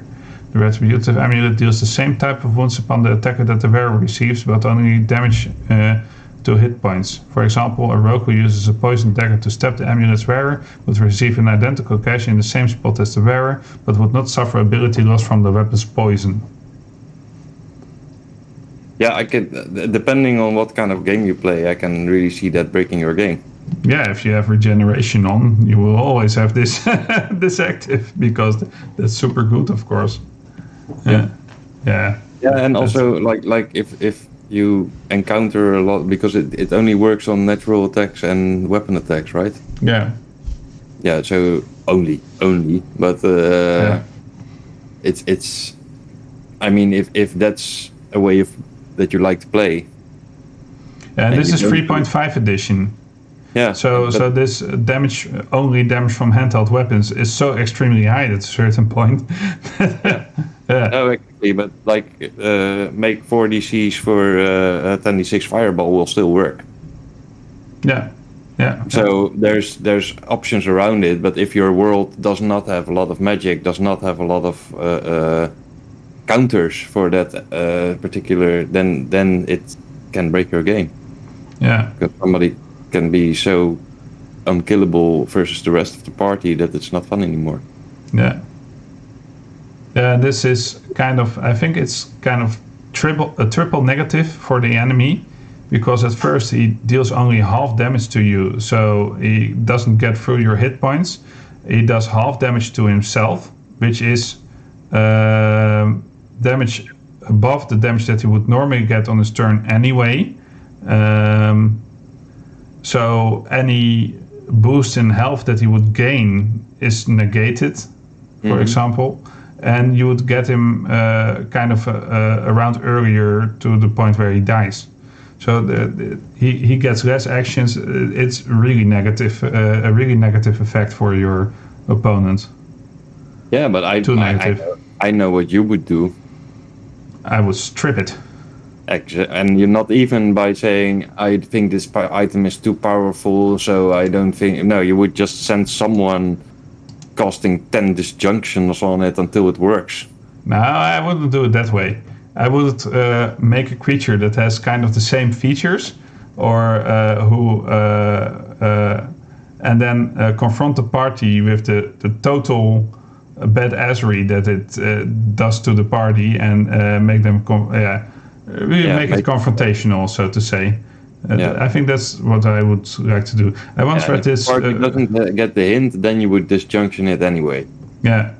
I know that I know that I read this. I was playing The Night Below a lot, of course, and then you had the second edition Stone Skin where you just negated a couple of hits. Remember that one? Yeah. And then the whole party of this dungeon master had Stone Skin on them because he had decided that it could be, or they had found a niche where they could put it on every character. So every character had Stone Skin. And they were really cool, and he said, I don't really like this. And then they said, well, we decided this, so we are doing this.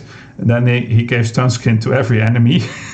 Oh, wow. Yeah, that's what you get, When the rules apply to you, it also applies to the enemies. That's what I really like.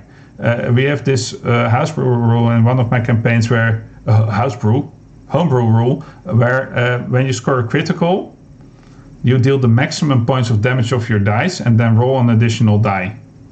So for example, if you do 1d12 plus 4 damage, you do 12 plus 4 is 16, and then roll a d12 and add that.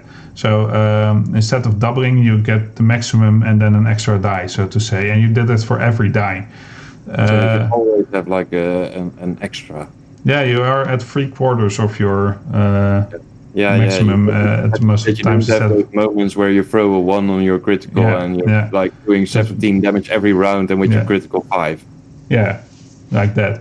And that's cool, but the enemy does it as well.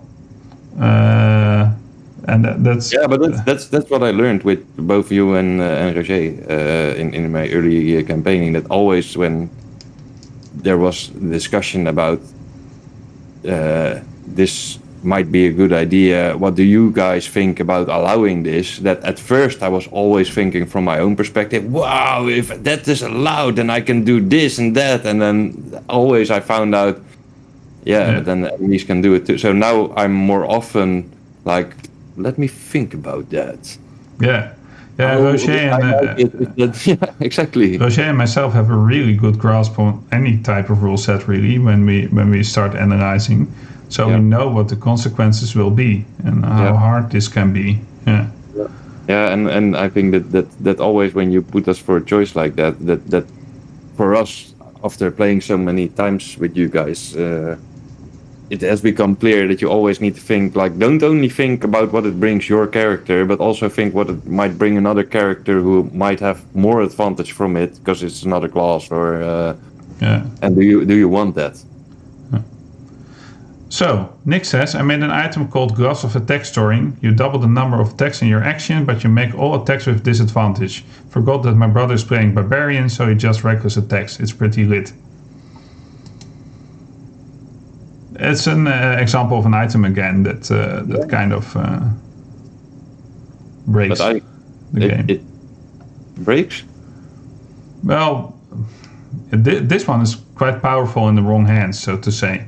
Yeah, that's true. If you have a character with a lot of attacks, then it can be. But on the other hand, disadvantage always disadvantage. But reckless attacks gives you advantage. Yeah, okay, so that's cancelled. So it cancels it out. Yeah. And then then you simply have, and when you're a fancy berserker, you have 3 attacks in a round, so that makes it 6 attacks in a round without any penalty. Yeah. Now here's where I also wanted to put this one in contrast to the dual wielder two-handed weapon barbarian or something, Goliath. This is unbalanced. The other one is okay and cool. This is unbalanced. Yeah. But that's the thing about 5th edition as well, is that because these things cancel each other out. You might never get advantage again, but who cares when you and of course enemies have advantage on attacking you, by the way. So it also depends a little bit, because it's sorry, I'm still looking at the gloves of attack storing, because of the attack storing thing, I think maybe you can only use it once or a certain number of times. It doesn't say in the sentence, but I think like if it would be limited to a certain number of use, it could still it could be a cool item. But if it's unlimited, then it's broken. Yeah, exactly. I think hopefully I did the next one in the right order then. Yeah, okay. So Joseph says we had a handful of enchanted items early on where we were smidge OP for where we were at. None of them required attunement. Off the top of my head, these were my favorites. Necklace of Shielding. Cast shield as a reaction, 5 charges, regain energy 4 charges at dawn, breaks if all charges are used, so you use it 4 times. Mm-hmm. Belt of Misty Step, cast Misty Step, 2 charges, regain 1 charge after 24 hours of non-use. Ring of Swimming, you have a swim speed equal to your movement. So, what do you think about these items? I can like the first sentence said, it depends on where you are in your adventure and what you're doing, of course, because it's not so bad to have a swim speed same as your movement speed if you never encounter water. Yeah, not so overpowered. But if you're only fighting in water and one of these characters has this and the other doesn't, then it feels like overpowered, especially on low level. Yeah, so that's what I think as well, and even not that exceptional, because you probably, when you're fighting in the water, you have enemies that are used to the water. So you might have a small advantage compared to your party, but not that much towards your enemy. And the Belt of Misty Step is pretty harsh when you get it at first level, but it's okay when you get it at 5th level, I think, for example. Yeah, I think it too. But so I think that if you have it early game, then it does make sense, because I was thinking about that earlier, like another mistake / cool thing. I think it was not meant that way, but when I was level 5 3.5 character, we had this party dynamic where if we fought as a party, everybody had this role and we were really powerful. So we were vanquishing a lot of encounters quite easily because we had like a party dynamic which made us function like one giant super strong character. Like I was the tank, but I also had a taunt ability and a high AC, and another one had a high damage output but was never attacked because I had the taunt ability and my DC was pretty high, stuff like that. So at some point he thought we need to give them a proper challenge, and he made this priest, which was super powerful and almost killed our party, but we defeated him in the end. It was like 2 party members standing and just trying to roll that 19 or 20 and not die before he dies, and we made it. But the reason his armor class was so high was that he had +3 full plate. And I'm a heavy armor carrying character, so I was level 5 and I had +3 full plate. Yeah, and I recently discussed that with that dungeon master. That thing that happened, because it's logical in some sense that you would gain that item. But that's also the itemization problem of 3.5, where it's so hard to put something against the character when you're just thinking of these statistics and try to add them together for this purpose. Exactly. Yeah.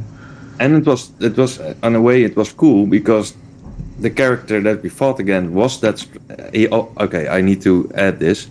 I also fight with a tower shield, the guy also had a tower shield, which also had a +3 bonus. So that's a big net increase in armor class for you afterwards. it was like way too overpowered. Yeah. Funny thing is, I am now a level 16 character, and I'm still using the same equipment. Yeah. Because it's the best I ever had, and it's and I like that in a way it balances out over levels in a way. But I did notice, like, for the game it was not breaking because it was my role to protect the entire party. So I had an insane amount of armor class, and as a single character I was way overpowered to my party members. But because it was also my role in the party to make sure that other people were not attacked, because our encounters were always really harsh and lots of damage and high to hits against us. So it was not that I was always killing the boss or something. I was just trying to keep everyone alive. So it actually worked in that sense because we worked well together. But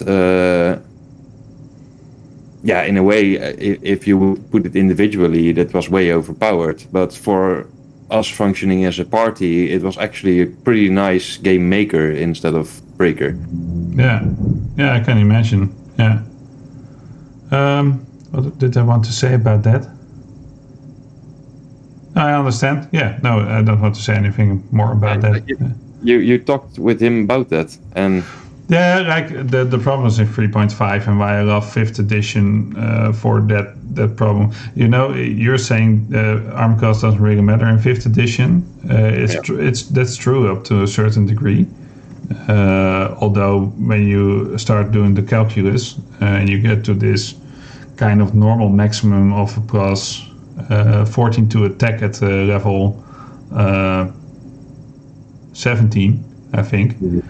Then armor class of 25 is much better than armor class of 16, which a lot of characters will still have at that level.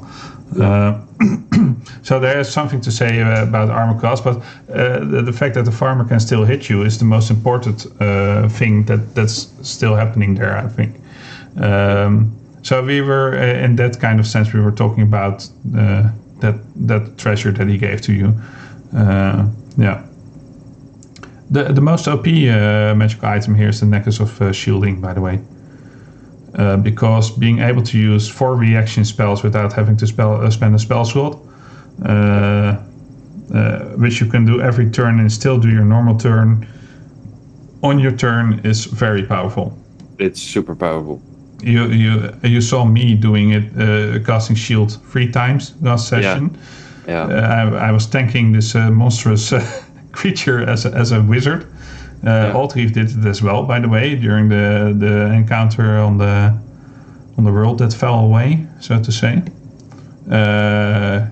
It's a really powerful spell, but I have to spend my spell slots to choose to do this instead of doing another spell later on. It costs me a cure guide wounds every time that I use it, for example, or a blast or whatever.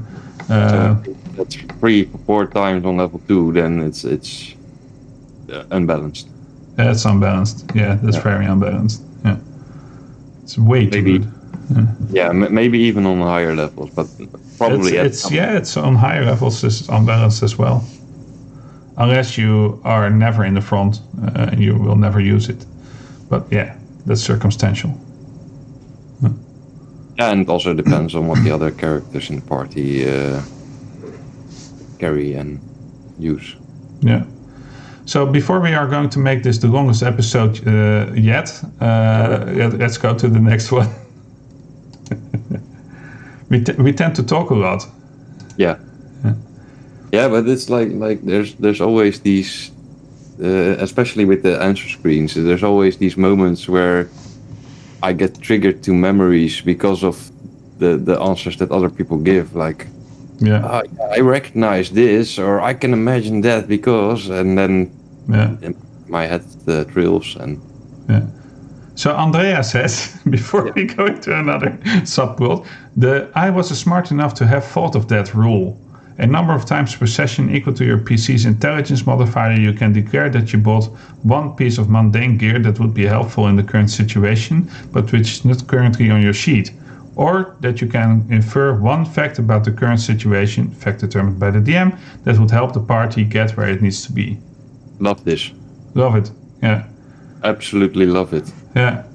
Didn't Roger actually kind of implement such a thing into your group? In the future campaign. Yeah. There's a spell that does that. Or specialization. A specialization? Okay. Yeah, I think it's a spell. Or I know that our mage can do that. Oh, okay, yeah. That he can say, we did bring a torch, you know? Yeah. Yeah, okay, but then it's a spell. This is a house rule, of course, that just makes your backpack contain stuff. But I think that didn't Roger make it so that your backpack contains 5 pieces of stuff, and then when you pulled something out, then that got added permanently? Or am I mistaking? I think that's an item thing, but we have to prepare, and what we have is what we have. It's not like these are enemies who are vulnerable to lightning. It might have been that we talked about that when we're doing Void Walkers. Could be. But I think it's as a general, it's perfect. Well, perfect is maybe a big word, but it's a good rule because it's so bad if you have these situational abilities, which you cannot use very often because you're not always going to fight underwater or not always going to fight fire creatures, and there's these special powers or items that you have especially for those situations, and then because sometimes you just like if you go to the fire mountain to defeat the fire blah blah blah, then use your items against fire, because you will encounter it. But if you're going to the underwater temple and suddenly you have to fight fire creatures, it can be you can have that moment where you think like I think this is on a smaller scale though, but because they're talking about mundane items. The moment that you really didn't I put my rope there, and it's like those situations are so frustrating. So if you can do this, then it makes for a perfect solution. I think that. Yeah, I also do that. I will possibly be talking about this in Jasper's Rap at a certain point. I'm also doing that as a dungeon master. The first time that you go into a shop, you get the whole expose and the bartering for every item. And then the second time, I still do the merchant, and I voice him and everything, but I describe the items much more quickly and go straight to a gold piece value, and then the next time they enter that same shop, they know the value of the pieces, and he's just saying, okay, how much do you want? I'll make a price, and those things skip the tedious parts of those things, and not because some people like to shop, but you can even when people like to shop, you can kind of progress the narrative in a way that makes it kind of easier to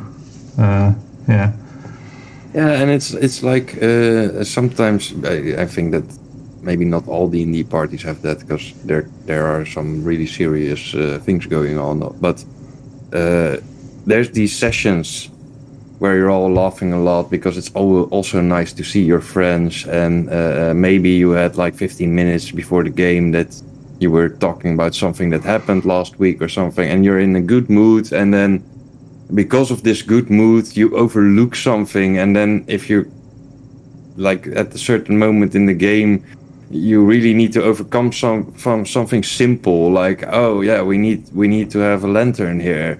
Who brought the lantern? And everybody looks at this list, and I'm like, I didn't write down the lantern, but it's because you were distracted, because you were in the shop. And then a solution like this, where you say like, but all the players were not smart enough to put it on there, but the characters who are actually there, who have intelligence of 16 and higher, would they really forget the lantern? Yeah, no. True. Yeah, that's why I like this answer a lot as well. Good, Andrea. Yeah. We're going on because we will not be able to finish in time otherwise. Nick says, one of my players contracted Werewolf lycanthropy and now has a fly speed and regeneration of 10 hit points a turn. So this is, now you might think, is this breaking or is it making your game? Let me go to the big screen again. Because Soren says, I had half a party intentionally game Werewolf lycanthropy once, Chaos and Shield, and Nick says, lycanthropy is a special kind of monkey wrench in any campaign. My major problem is the cleric uses the regen to make life transference the party's main source of healing. I'm too impressed to stop it. Yeah. This, I think we said something about this way early on in the show, and we can't talk about way early on because we are more than 2 hours in, where we said something about using regen to support your health pool, so to say. Yeah. And this is in a way, these are difficult things as a dungeon master to control. I don't know. You can do it, but we had for a very long time. We had a character that, and I think that you and Roger said we would not allow it to use it like that. There was a feat which said for every level of the spell you get 2 hit points of extra healing or something like that. And is it applicable to vigor or not? And when we house ruled it, it was. So we had a party regeneration of 7 hit points per round, which is because this was a cantrip, right? No, it's a first level spell. No, a third level spell even. But and it ticked a lot. Yeah. But normally it would do 1, and now it did 7. And for an entire party, 7 hit points per round for long battles is really, really nice. And I have never felt it to be overpowered, because every fight that we used it, we would have been dead if it wasn't there. Yeah. And, there was no... I don't know how we would have survived, and now actually that character died, so we don't have it anymore. And it's really, it's quite shocking what the results are, because we've had some new deaths, and we don't have an exact counter for it yet, because our new healer doesn't have that power, and it's really, really difficult to get used to how you heal. Yeah. I like the example that's been given here. Yeah. I like the fact, I like were-rats. I like were-bats. I like everything were. But you have to treat it carefully. And I gave one of my players a lycanthropy. Actually, he possessed a lycanthrope, a werewolf. So he became a werewolf because he possessed a werewolf. And then he had this silver stuff that, he had regeneration. And made him pretty hard to kill. Yeah. But then again, he died anyway. So, Yeah, and if it... He was also going to tank as a wizard, because he thought he could handle it. And then at a certain point, he couldn't handle it. So. That was not so... Because you still have to play tactically, even if you have such an... in a way, it's overpowered skill, but it also depends on if such a regeneration or flying power gives a DM trouble to have nice encounters, then it's breaking the game.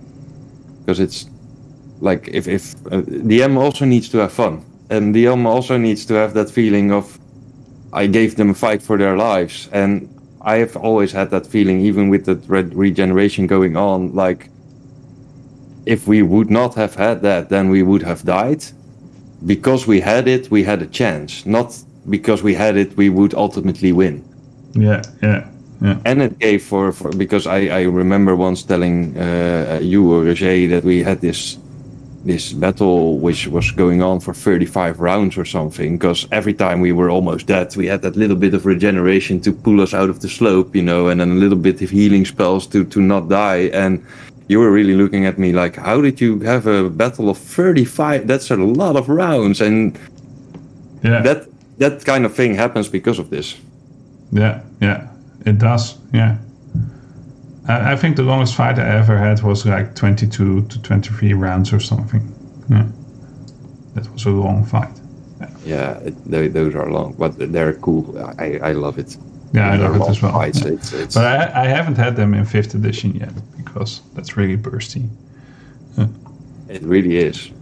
I think I'm trying to remember how many rounds we had so far, but I think 12 or something. We're going to the next one. You have to just hurry me on because I'm tired, so I'm not looking at something. Shannon says, I use a crit chart for net 20s. After you roll a natural 20 on an attack roll, you get to roll a percentile dice every time it happens. The whole group is on the edge of the seat with excitement, probably they have $25,000 on the line on a crap table in Las Vegas. I also allow my caster to roll d20 with their spell damage. If net 20 pops up in the fireball, then the fireball does max damage. If it rolls a 1 to 19, nothing happens. You just ignore the dice. It doesn't even show slow the game, I think. My crit chart is something like this. 1 to 70, normal crit damage. 71 to 80, max damage. 81 to 90, max damage plus 3 attack. 91 to 99, max triple damage. 100, target slain. Wow. That came out in a rush, I think. But yeah.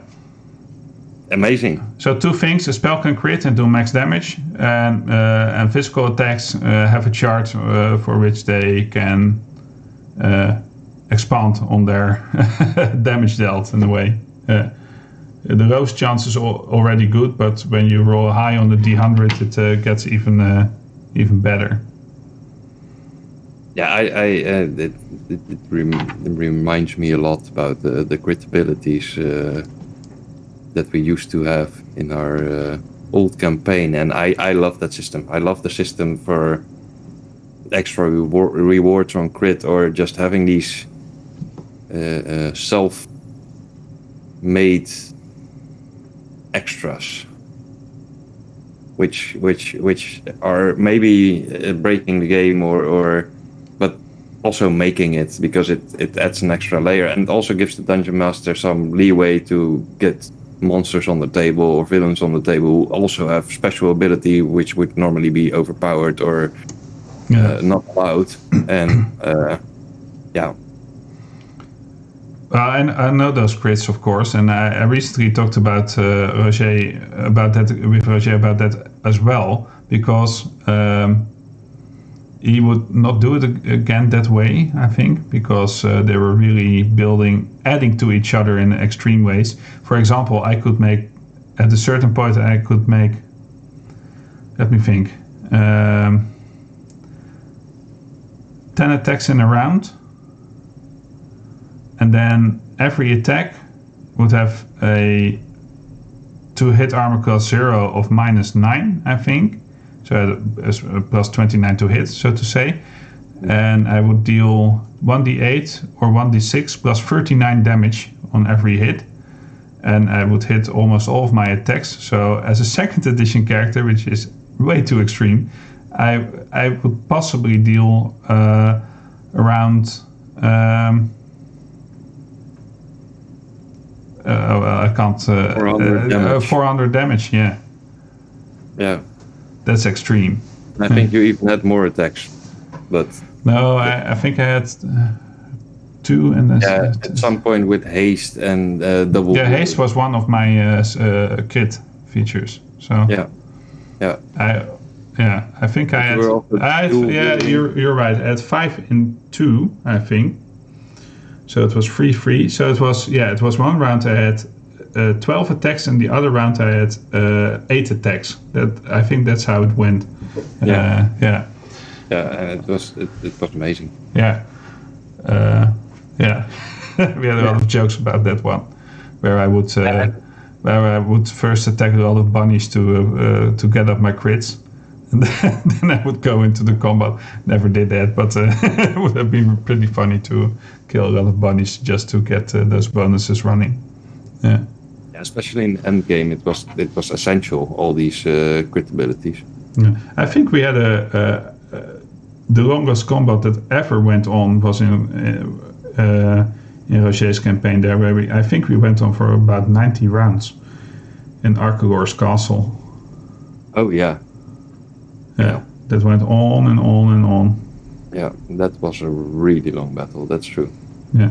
But that's also because you had like the plan was, let's just rush the castle and just find the guy and kill him, while knowing it was full of demons and just not caring about sneaking in or trying We to. just went for it. Yeah. From Main all the gate. corridors. Yeah. Let's Main go. gate. And then we had the paladin who did his crit heal to everyone. And that's how we stayed alive, by him critting and doing his healing stuff. Just going off. That was like, I think that if you would put that in a normal campaign, then even a second normal campaign, then it would break the game. Yeah, totally. Yeah, it fits, because Roger also had like special nemesis, and like our enemies also had abilities which were not in the regular rule books. No, true. Yeah, and we still had not that many hit points. Well, I think I ended on about 130, which was a lot in second edition Dungeons and Dragons. But yeah, and I think it's funny because Shannon says like, this is extra reward for your crit. Yeah. And then even a same sort of system for a mage, because he or she doesn't. I have to learn that as well. I really want to do it, because I think I should say they to everybody. But you're right. Yeah. But it's a sort of extra reward for something special, and also giving that mage that opportunity.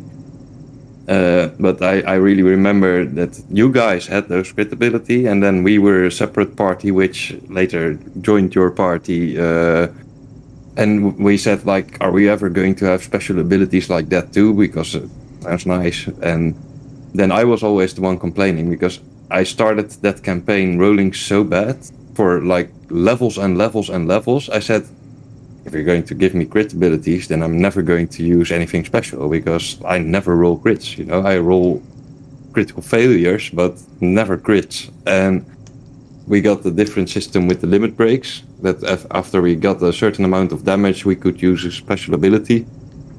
And that worked really well as well. And I also still like that system a lot as well. That I don't think it was game breaking.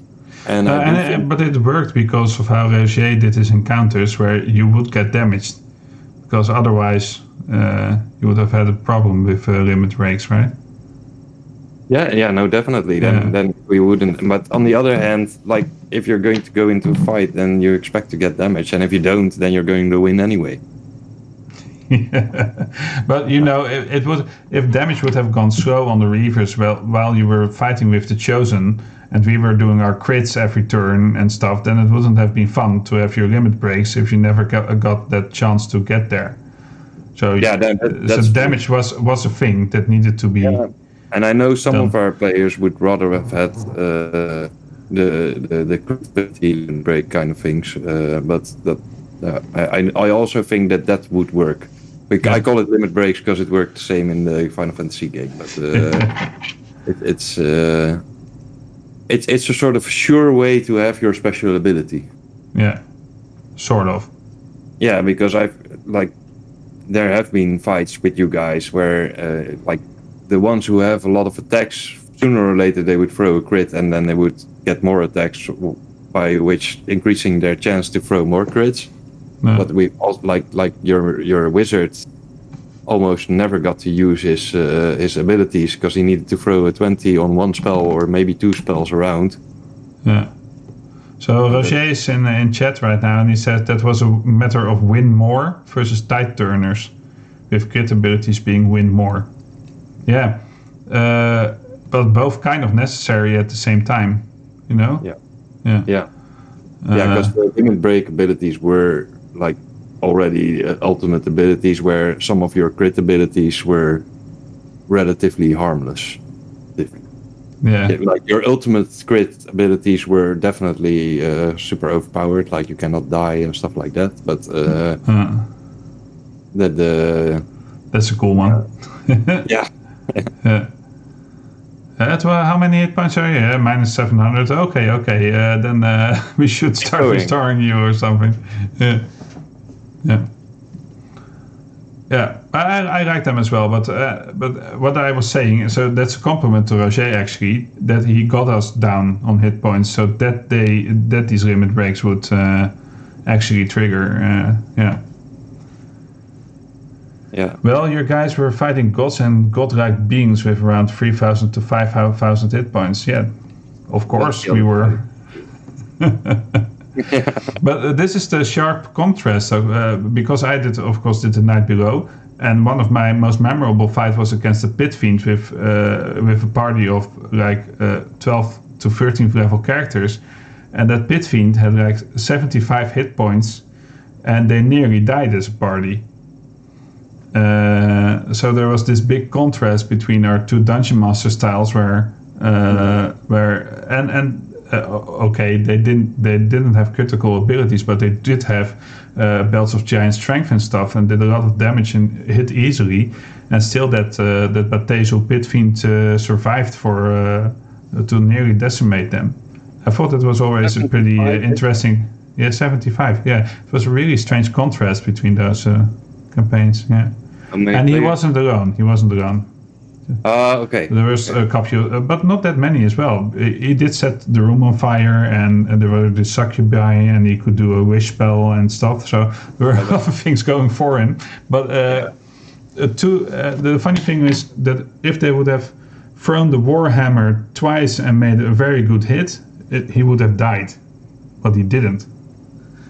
No, and you don't think about that because you think I'm losing my weapon, and he probably has 500 hit points. The weapon of returning. So, yeah. So it's more that than the things happened. I think I was really tactical, doing really tactical combat at that point when I was doing that. Sounds like it. Yeah. I like a 12-13 party with 75 hit points and then almost decimating them sounds like a good job. A very job well done. The big bad of the campaign had 300 hit points, a movement of 0. Wow. I think it had an armor class of 8. Wow. Yeah. And, you need to tell me more about that. I killed the whole party, almost killed the whole party, except for one character who put everyone in a folding boat and sailed away. Wow. Yeah. So so it's not. The contrast I'm saying is not that the one is different from the other. It's the fact that when you scale up, you get to manage different kinds of problems, where when you simply use the second edition rules, there were all these things already happening that made it pretty hard when they were just on a normal skill, so to say.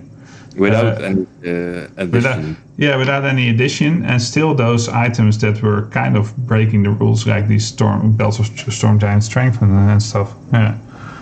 We're not breaking them, but breaking the game in many cases. Yeah, I think this like the crit abilities that Shannon poses are also not game breaking, just more game making. Yeah, I think how did it win more kind of thing. Yeah. It's okay. It's okay. Yeah. So good answer, Shannon. Let's go to the last one. Ooh. Always had good experiences going initiativeless and all characters acting at the same time. Speeds up the game so much. True. Who wrote this? One of our Jonathan? Guys. No.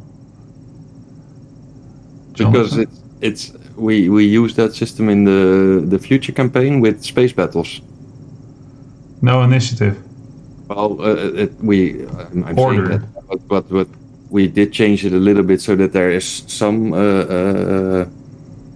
But it's actually the enemy's turn, our turn, and then we have rolls which determine when we are in the turn. But it's you get our entire party gets our turn, and that it does work to really fasten things, because you don't have to make those decisions like, I'm going to charge that guy. Oh no, my party member is standing on the place where I wanted to stand. Now I have to do something different. What am I going to do? It's your turn. Oh shit, I haven't thought of what I'm going to do yet because my original plan got foiled. If you do it with all the members together at the same time, then you can just make tactical decisions easier. Yeah, I remember talking about this with Roger as well. I talk a lot with Roger because we're also tweaking it for Voidwalkers rules, of course, the space battles. So I kind of like that. I don't know if it works like that. That the guy sent me a message when the show was already running and sent me a link to. I like that guy. He's Dungeon Craft is the guy who's telling about. Okay, now Jonathan sent me a message where he linked me to a YouTube video by Dungeon Craft, Space in Between, who has an episode in episode number 6 says no more initiative and explains how he does it. So I don't have time to look at that now. But for those who are interested, go look it up there, what he's trying to say. And I also think the thing that you're mentioning is interesting, thinking in turns and thinking very tactical and stuff. But maybe this is total chaos. That could also be the case, you know. Depends on your players, I think, because if you want that shared goal, then it will work out fine, because then... Like these moments where your attention is a little bit distracted because you're thinking about what spell am I going to cast now, and another player is actually, while you're thinking of I probably should throw a fireball, standing in your area of effect. If you have that one turn, then some guy is going to say, hey mage, are you going to do an area of effect spell? Because if you're not, I'm going to stand there. And you don't do that with separate initiative, because after me an enemy might be it might be an enemy's turn and he walks out of the area effect, so you don't cast that spell anyway. Well, when it's your party's turn, you can make those tactical decisions easier. Yeah, I understand. Yeah. So I'll take a look at that. Maybe I can mention it in the next TV, or maybe in Jasper's rep even. I don't know. I'll talk about this some more, because I want to visit this possibility of this kind of combat. Yeah. So interesting answer as well. Interesting house rule. Yeah, that's the last one. We're not going to make it. I was trying so hard. 6 minutes, then we are there. And then we have the longest episode once again, I think. So that's going to work out fine. Yeah. Yeah. How are you doing this? I thought this would be a short show. Really? I thought so too. Especially when we were talking to each other before you started the show, and I was saying like I had a very long day, so I'm pretty tired, and you were saying, yeah, I've got an amazing headache, but yeah. Here we are again. Every time. Yeah. So, what did you think of the show? I always love talking void. It's like, even when I'm having a very bad day and there's this little stress, like, oh, and tonight I have to do it, and then the next morning I have to do that, and la la la la la. Even if I have those days, then we start, and then suddenly it's almost 12 o'clock. Yeah. And I don't like. I'm normally, when I do these streaming things, I really don't try to look at the time, because it might distract me, or it might get me out of the vibe. You know, it's, I'm just going with it, and let's see what happens. But it's especially I always like the recap part, because then we get to have that after session talk moment. But I love maybe even more the fact that you have all these questions and answers, and you could probably tell me some of the things that are coming in advance, but like, I don't want to know, because these moments, like with today, it was the the factor 20 zombie moments. Those moments when they get to your brain and you haven't had moments to think about it, and it's just. Do you remember the barbarian thing? Yeah. I think I finally got an answer from that the guy who sent that, and he said, "Yeah, whatever."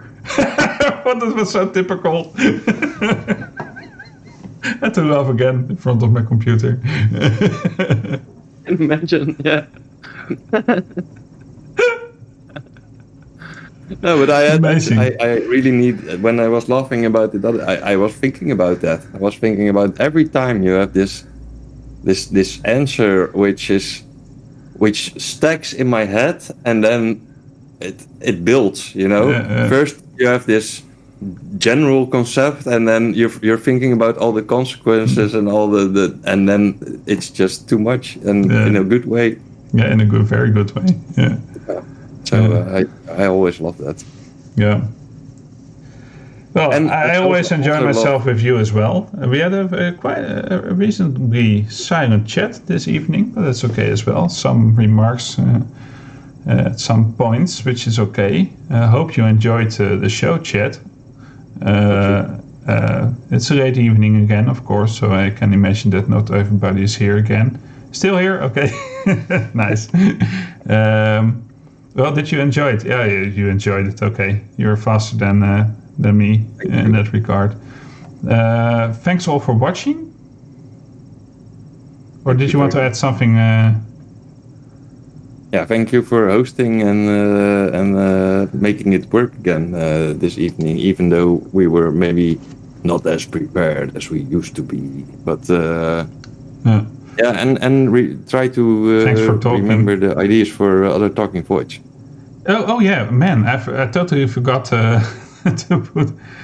The next one is: what experience in an adventure made you laugh or cry the hardest? Oh, that is a nice one too. And you're going to do that with Roger, I think. I think it's Michel. No, it's Roger. It's Roger. Yeah, it's Roger. Yeah, it's you. It's you. Yeah, chat is running nice. So yeah, dreading it already? No, you don't. No. We're going to have a lot of fun. But I think he's just impressed how much void we can talk. Yeah, true. Yeah. So that's the next one, and I'll remember your question about the ways to DM, which would have been a good topic to do with Roger as well. So Roger, we could also do a question. Maybe that's because you're my next guest. The topic could also be what kind of dungeon master style do you use? Somewhere in those lines, like, and when you watch what, which, who, why. Oh, okay. And that's not about dark fantasy, or although probably those answers will be there as well, but also how strict are you in combat and as well. Better watch this episode from the start again, Roger, so you know. Might be better with 2 DMs. Yeah, I think so as well. Yeah. Then okay, so we're not going to do this one. or Jasper, you do what you prepared, and you make it a talking void where you invite maybe another dungeon master from a different perspective, because we have some dungeon master friends who probably would like to talk about their style. And then do it in 4 weeks, but then we switch Michel and Roger around. We could do that as well. Or 6 weeks. I mean, then you get some time to actually invite someone and have them make some room in their schedule. Because I always love the freeway talks as well, where you have a special guest for things. You know, we're going to talk about this off screen. It might be that this is the next one, or it might be that what we discussed earlier is the next one. But I want to do the DM thingy. Yeah, you're going to do the DM thingy, but it might be in 2 weeks or it might be in 4 weeks. And if it's in 4 weeks, we might even invite another dungeon master. That's what we're saying. We're going to discuss this offline, but it's an interesting thought, and I like last-minute changes. So, okay, now it's the longest episode again. Okay, yay! Oh man. Okay, well, thanks everybody. See you soonish. See you on Monday with the Precipice of Dreams at 8:30 in Central European Time. Looking very much forward to that one because I just want to play. And those sessions are always short, by the way. But okay. See you soon. Goodbye. Have a nice evening or whatever. Bye.